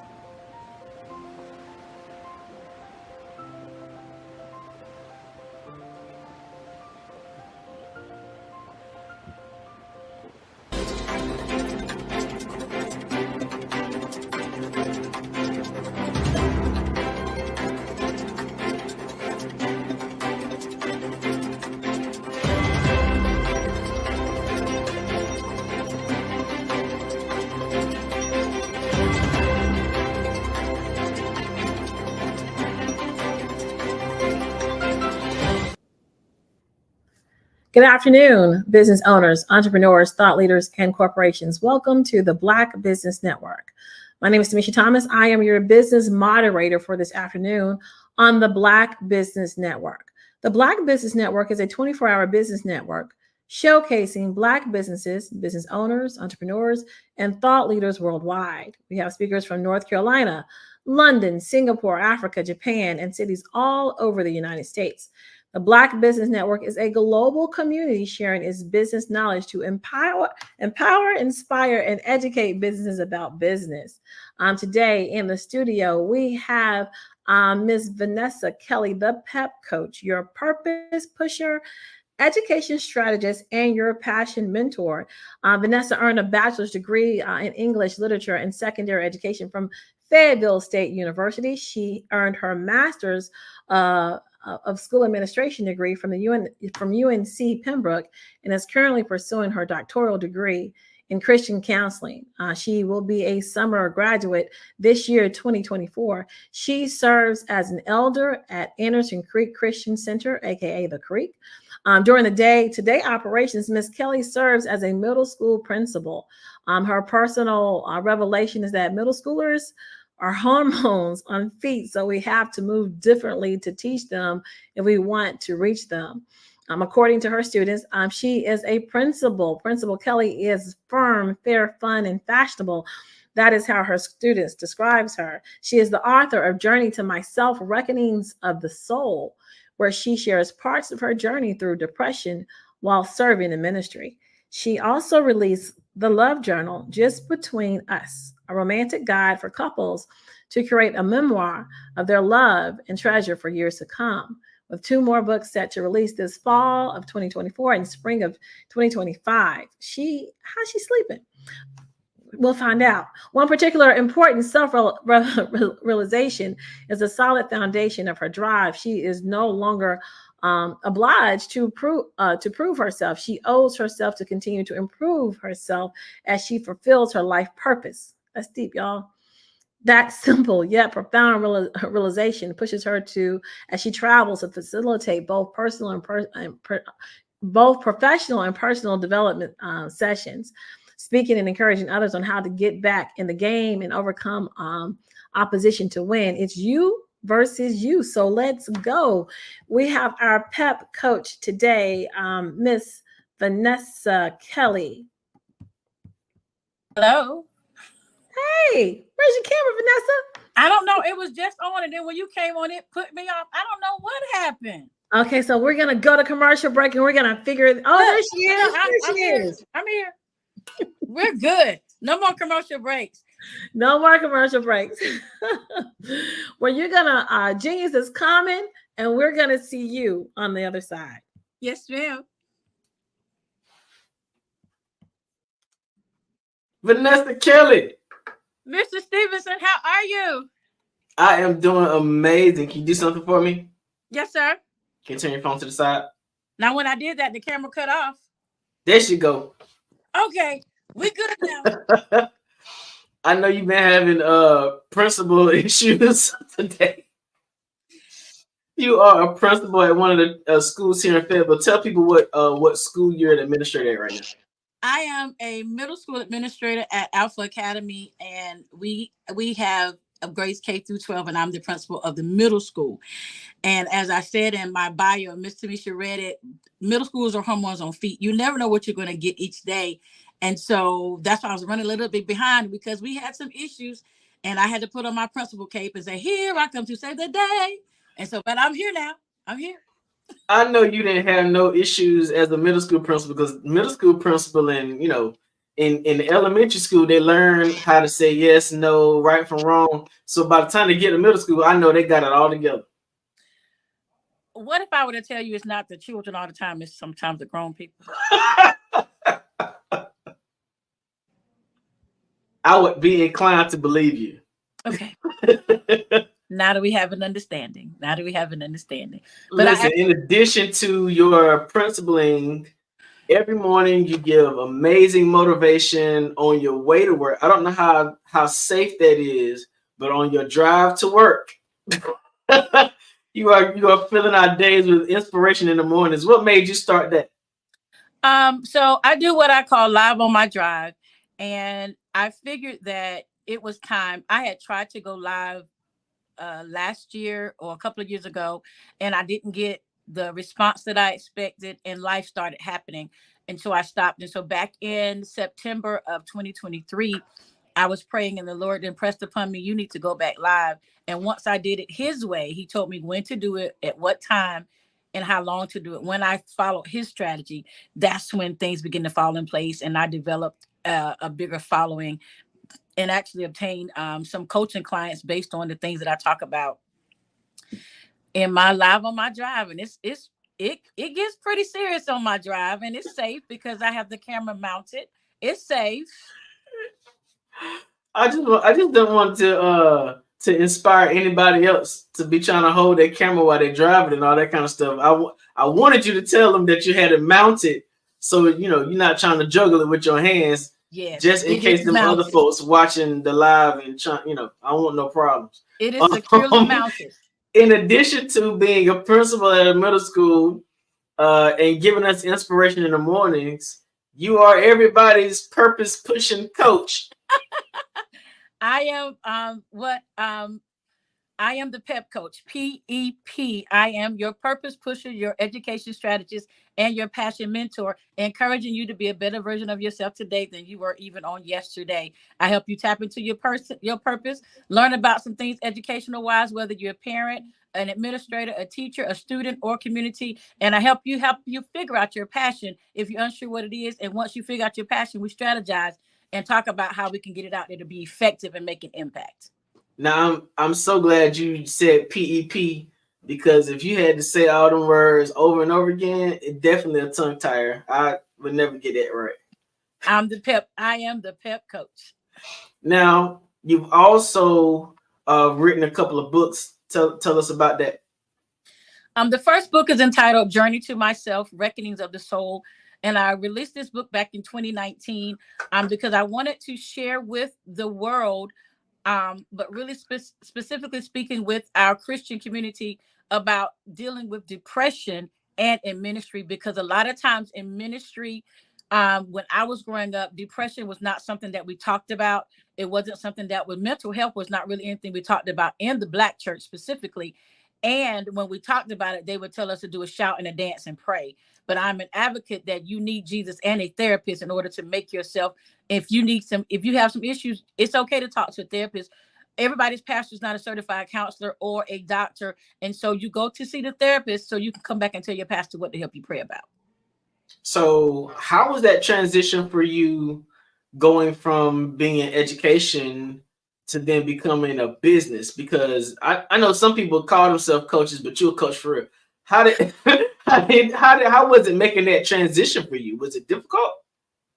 Well, I've been in education for almost 20 years.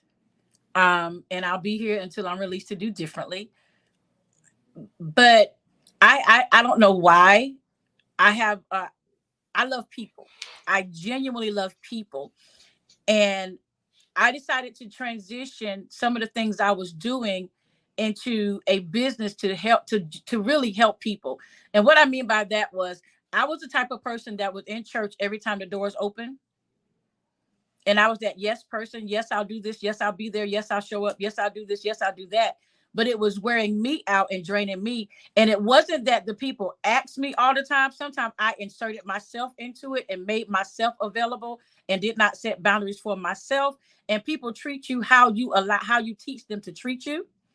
And so I had to take a moment and realize that you need to be doing something else.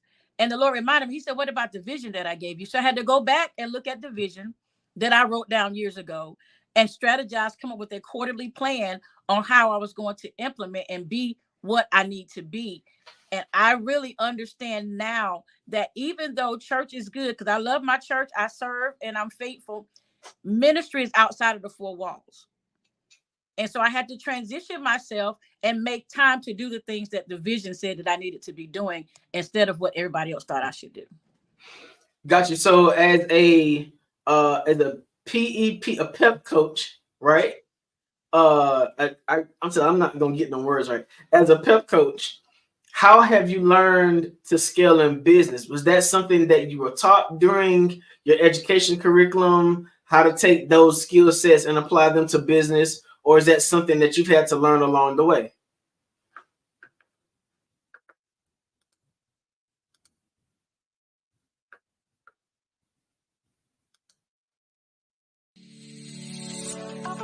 Did you know that our black dollar only lasts for 6 hours in our community? Yet other communities, their dollars last for 19 and 30 days. The Black Wall Street Nation. Black Wall Street Nation. Yes, that's why we created the Black Wall Street Nation. Black Wall Street Nation is a centralized directory available to all black businesses across the world. It was created for businesses like you, the ones that want to start and the ones who have a dream that have already started, such as businesses like Drop in a Bucket Productions, Valito Foods, Sugar Tea Branding Firm, All the Dazzle, Bun Cakeaholic, Miss Riot, and you. We'll have marketing, seminars, and some funding coming soon just for you. So, we want you to come and join us. www.blackwallstreetnation.com. See you there.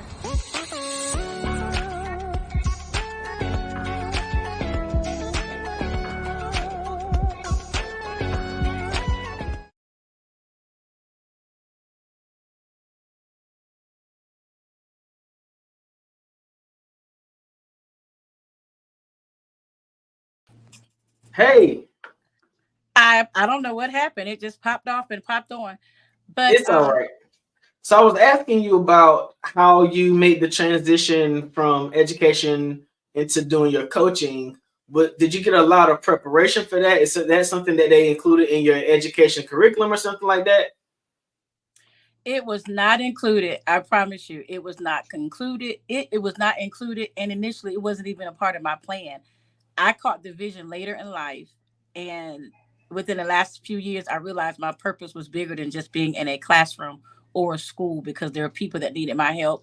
And so all I did was pray, ask God for resources to help me to put myself out there like that. And he has connected me with some amazing people, such as yourself and a few other people that we have in common. And it just kind of worked. But it wasn't until I made time for the vision that I was able to grab hold to the vision. You had to make time for the vision.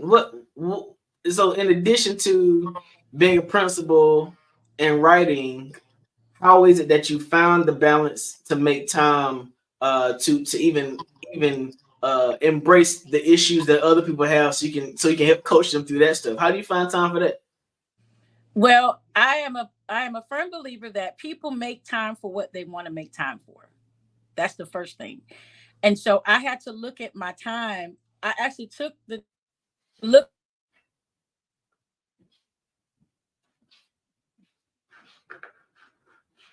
Your phone is muted. Click it again.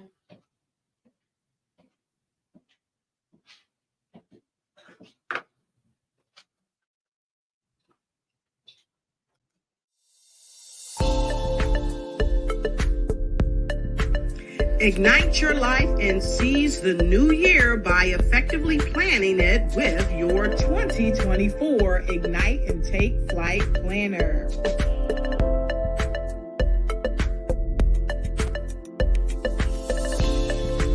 It's time to navigate your success with strategic project management. Win with inspiring quotes from inspirational people that will guide you to the success you deserve.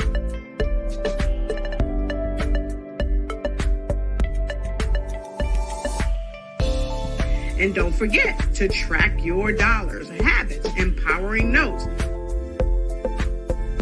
and connect with dynamic brands.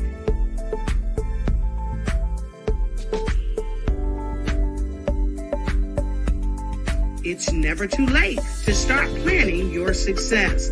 Get your copy now.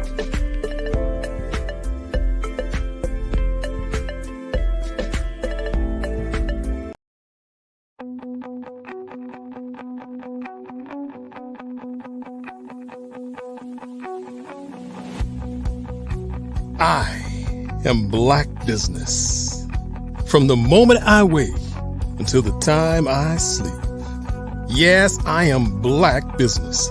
I am Black Business. Tell me, are you Black Business? I am Black Business. Do you support Black businesses? Listen, I support Black business because I am Black Business. Black Business Expo, one of the largest business showcases in the history of Black business in the world. The world. Sign up today at www.blackbusinessexpousa.com or call 919-308-9090. I am Black Business.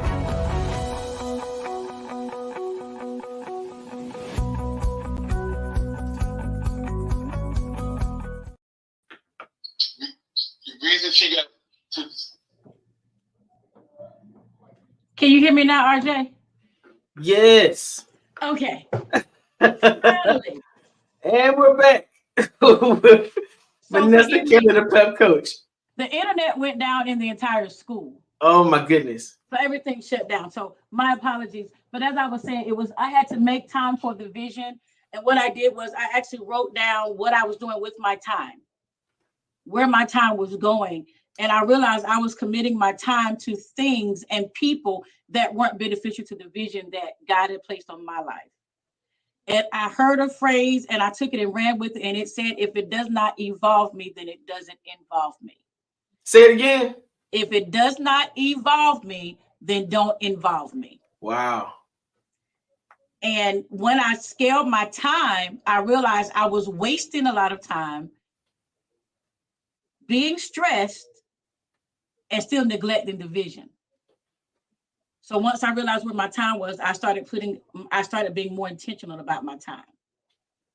Because we were not taught as children how to be intentional with our time. We knew church, we knew school, we knew work, we knew play dates at home. But as far as being intentional about our time, no one sat down and said, hey, this is how you spend your time. So how have you learned to do? Are you using any tools to do that? Are you still got a desk calendar? How you managing it? I keep my Google Calendar. I keep my Google Calendar. I still write things down because I'm sort of a kinesthetic learner. I learn visually and auditory, so I write things down. I make notes, but I also make sure to send myself reminders. On Saturday, I just did a workshop on self-care. And one of the things I said was you have to put yourself on your own schedule. Wow. And that was something that I learned, to put myself on my calendar, put my business on my calendar, not what everybody else wanted. And that just means that sometimes I've had to say no. I can't always do and be, because I got to focus on my assignment at the time. So how have you balanced the freedom of entrepreneurship and running your own business as a coach with the situation of being at a school where the internet shuts down, grown folks go crazy and all that kind of stuff? How do you manage bouncing back and forth between both worlds? A lot of prayer and making sure I take care of myself, my emotional health, my mental health, my physical health, making sure that I maintain me and that I'm being poured into, because I can't pour from an empty cup. A lot of times what I found is that I've had to say no. So once I'm at work, I'm at work. When I get off, if I have to talk with the client, I schedule my clients out at certain times so they know what their designated time is and they understand what is expected during that time. Not to mention, I know what's expected during that time because we have those conversations.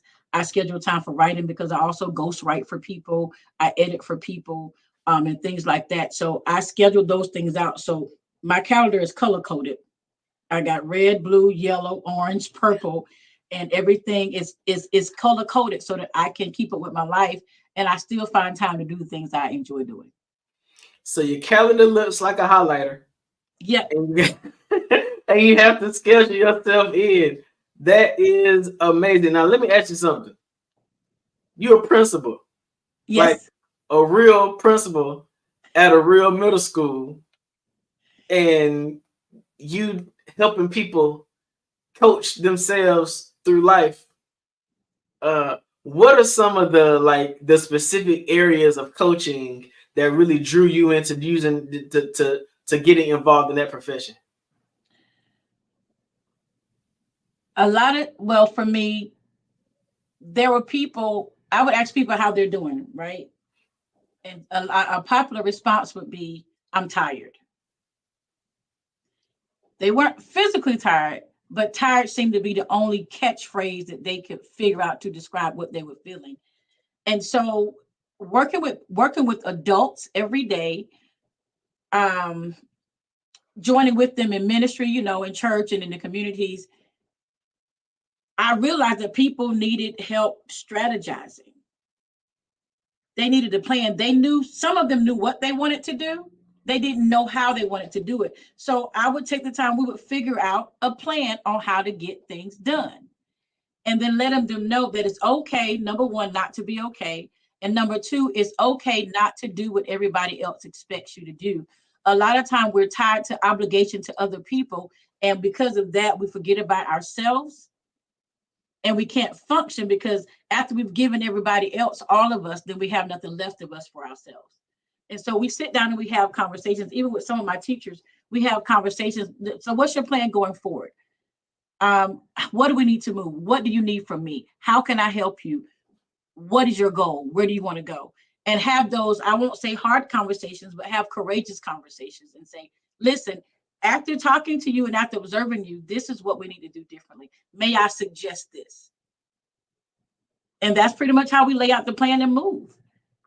And so does the person normally, because what I've learned is every client ain't a good client.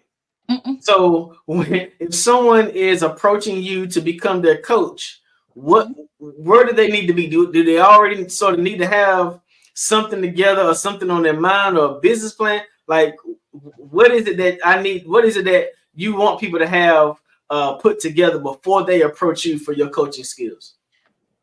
When people come to me, I need them to have an open mind, because what they've written down on paper after our conversation may not be the exact plan that they need to take. Because you can, and I can talk about me, I could talk about me. I was told that I was like, yeah, I'm a great writer. I write really well. I've been writing I enjoy writing. Someone told me, they said, you're hiding behind writing when you need to be using your voice. You're hiding behind writing when you need to be using your voice. They say, yeah, your words are good, but you need to be in front of people, having real conversations with real people instead of hiding behind writing. Because your voice can portray things, your delivery can do something to people, whereas your words in a book may not have that same impact. But with your passion and how you care for people and how you nurture people, that's what makes the difference. And so you come so to was me it as different between, I mean, because you're in front of people every day, you're in front of little people every day, telling them what to do. So was it different for you transitioning from being a leader in an educational environment to being a coach to give direction to adults who are trying to move to different places in their life? It is the same. It was not a difference. The only thing was my delivery and my audience. Wow. It wasn't a difference because at the end of the day, people are people. And people gon' people every day, all day. People gon' people. People gon' people. Folk gon' folk and people gon' people. But I had to learn that I meet them where they are. And I let them know up front, we're going to have these courageous conversations and you're not going to always like it. But if you are prepared, we can move forward. But if you are not prepared for those courageous conversations, then maybe you need to wait until you are ready. So one thing I learned recently was that every consultant needs a consultant. Every coach needs a coach. Were you engaged in your own coaching experience that inspired you to become a coach? Have you got a coach since you've been coaching? How you dealing with that duality? How's that working for you? So I became a product of my own product. I had to live through what I'm now teaching people. That's the first thing. I had to live through what I'm now teaching people and assisting people with.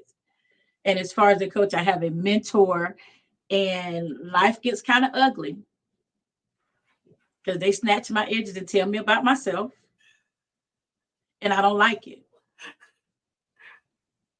However, I accept it because I know they see further than I do. That's funny. They snatch your edges. They must have snatched all my edges because my edge is gone. That's a totally different conversation. I'm not even going to do that to you. But I had to realize that I could not do this by myself because there are some people who feel like they can. And it makes for a very messy situation because when you get, and you're the coach and you get yourself to a point where you just cannot do it, you cannot function, and things are not going well. If you don't have a coach, who's going to pull you back? Yeah. Who's going to snatch you back? So I have my mentor, but I also have 6 people, and I said they got my 6 because I know they're my tribe of people.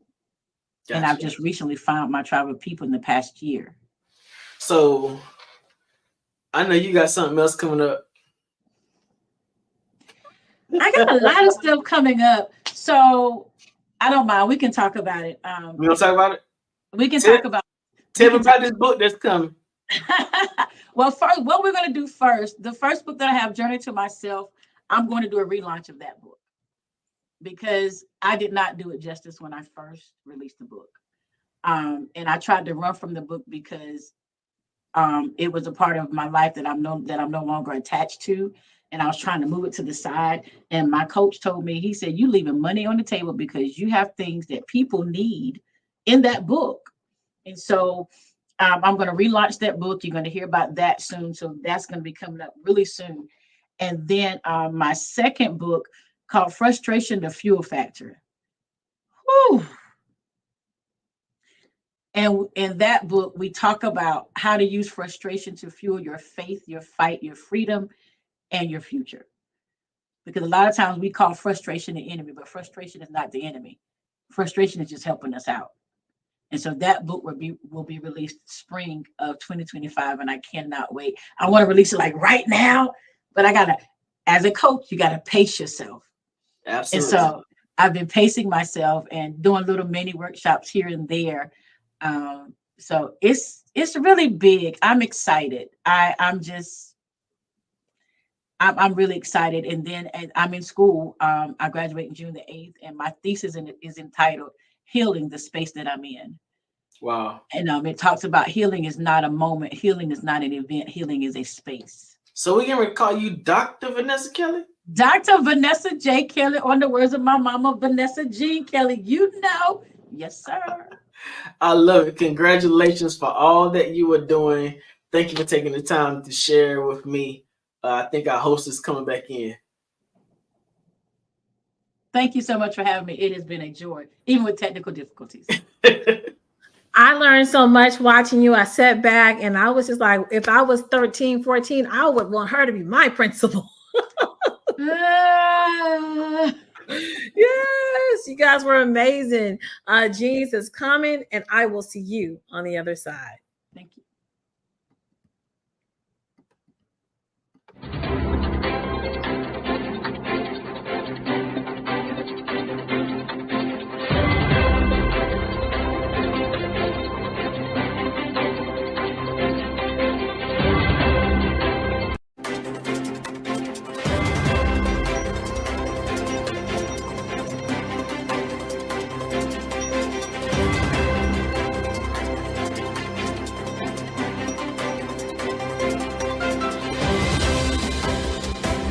Absolutely. So our coaching program help people that have the lack of time, that lack strategies, and lack the confidence to go after their dream life. So we help them implement tools. We help them implement, I love to leave the inherited lack of finances or the education behind finances. But it wasn't until I lost my firstborn, my only son, that life changed for me. And where I was going after it all, living the corporate life, hitting my 6-figure income and living in my dream house with my dream man, driving my dream car. Wow. I nearly lost it all when I lost my son. And so I realized it only takes one financial catastrophe that can change your entire life. That's what made me start All New Beginnings. Because no matter what's going on in life, there's a new beginning. And because of that, we develop a program called Wise Minded. My little slogan is, don't just dream it, let's live it. If they want to connect with you or work with you, what is the best ways for them to be able to do that?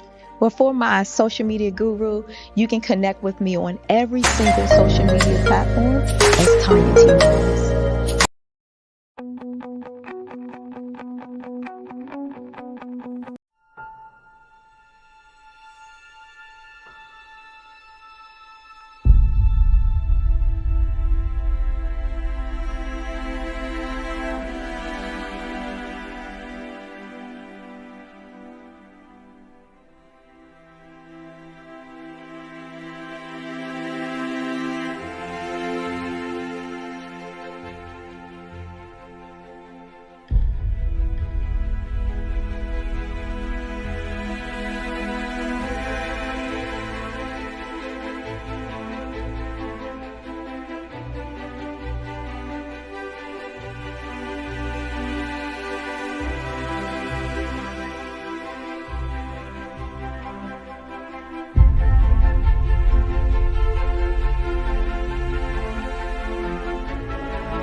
I am from Washington, D.C., but I was raised in Durham, North Carolina.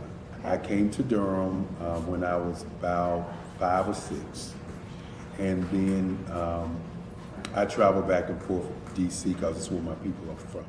One of the unique things about my family is my mother, she's also an artist. She does quilting, and she does a lot of artistic things. And then my son, he draws with both hands, his right hand and his left hand like I do. So that's kind of a family trait. And then my other son, he's a videographer, and my daughter, she works, She's a regional vice president for Sunglass Lab. When you start out drawing and sketching, you want to continue to explore, each avenue. I do pastels, I do pen and ink, I do painting, I do acrylics. I haven't done oils yet, but I try to do all facets of art. What I say to a lot of times to people is, you can't put yourself in a box when you're an artist. You have to explore. And over the course of my life, I've tried to explore different mediums. I also do sculpture as well. I choose my subjects by the intensity that they have in their faces or the intensity that somebody is moving, because I do more than portrait drawings. I also do I do abstract, and then I do figurative drawing also. What happened in this particular show is that I started out trying to come up with something that would be a little bit different than what everybody else is doing. So I was working on a Barack Obama show, and they wanted me to do some paintings of Barack. And so what I did was, because of the deadlines, I kind of did it kind of fast. And then I realized when I was doing it fast, I enjoyed it. And so then I started doing other pieces the same way, and I started to enjoy those pieces also. And so I came up with this particular style, and it's a style of lines and colors. And what's interesting is that when I was in college, I did a show called Lines, Colors, and I talked about the boldness of the blacks, the hotness of the whites, and this is how this has come about, later on in my life. And the colors comes from a lot of the entertainers that I work with, where they wear different colors. They don't wear, your plain reds or your whites. They wear different colors, and so that's also another piece of what's giving me the colors. The subtitle of this show is Faces That Speak Life. That's real critical. Faces that speak life. Each one of these pieces is a life source and a life energy that's being put on display for people that are looking at it. I always say in terms of my art, it's not important that I draw them. It's important what you get out of what I draw. I don't try to just draw it because you like it. People wanted me to do prints. I didn't do prints. People asked me to do different people, but the people that I choose are people that make a difference in the lives of people in the world. So the human landscape idea was, again, as I said, the lines represent your emotions, it represents your ideas, and it represents your journey as a human being. And that's why you get the different pieces and the different looks. And as you notice, I try not to do one look that looks alike another look. And that's what's the most important part of this show.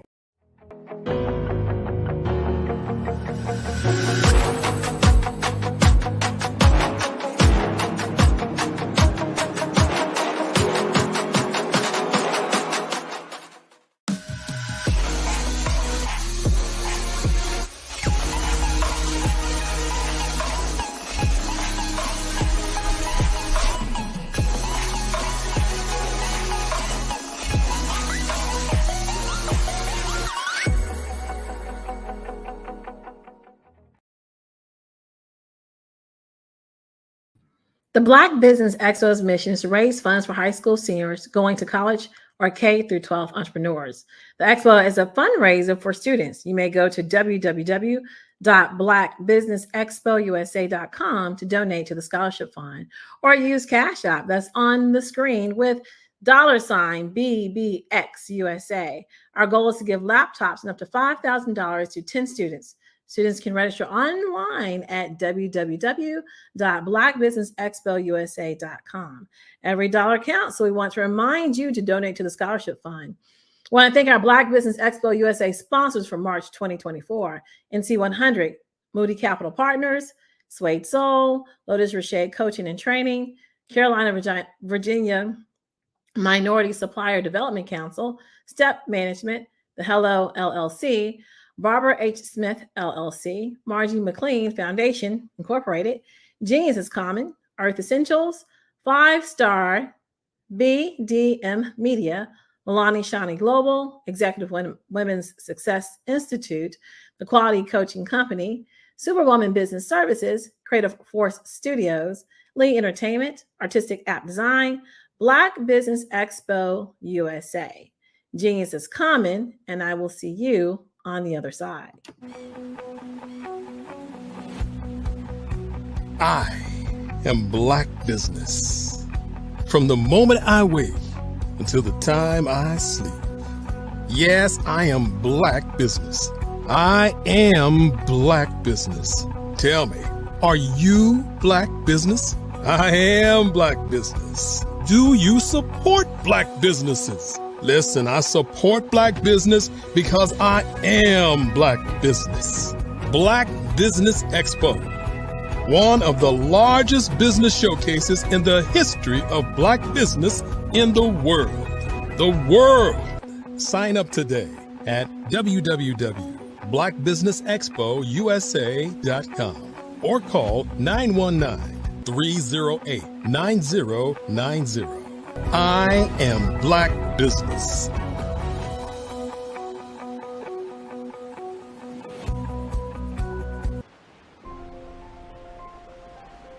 What if you could build your own city? A place where every child can find nurturing people to help them achieve their full potential. A place where every adult can access job training support, where health education is abundant, where social justice ruled the land. A place without limitations. Welcome. You have arrived at STEM City USA. It is what every city should be. A safe and trusted community where you find people and resources to help you become everything you are and beyond. STEM City is unlike anything you have ever experienced. It is a digital twin of the world around you, only better. STEM City is about energy and soul renewal. It is more than a digital world.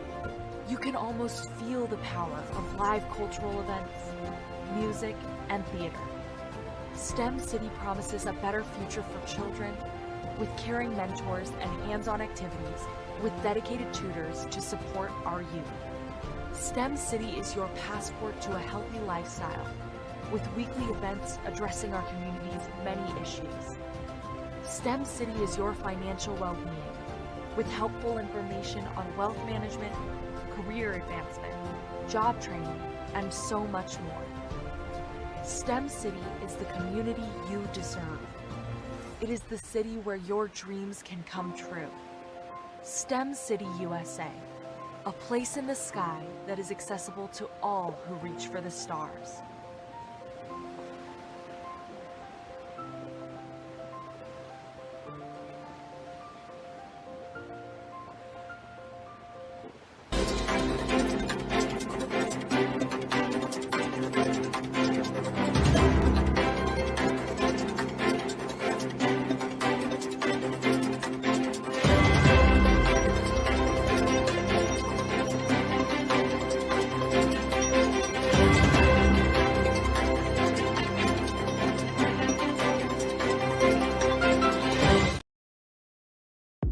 The Black Business Network and Black Business Olympics are essential platforms for Black business. Hello, I am Dr. Eric Kelly III, the visionary strategist and founder of the Black Business Olympics.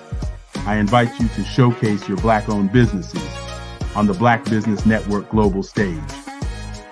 The Black Business Olympics is a global Black Business Network platform that propels Black-owned businesses into the international spotlight.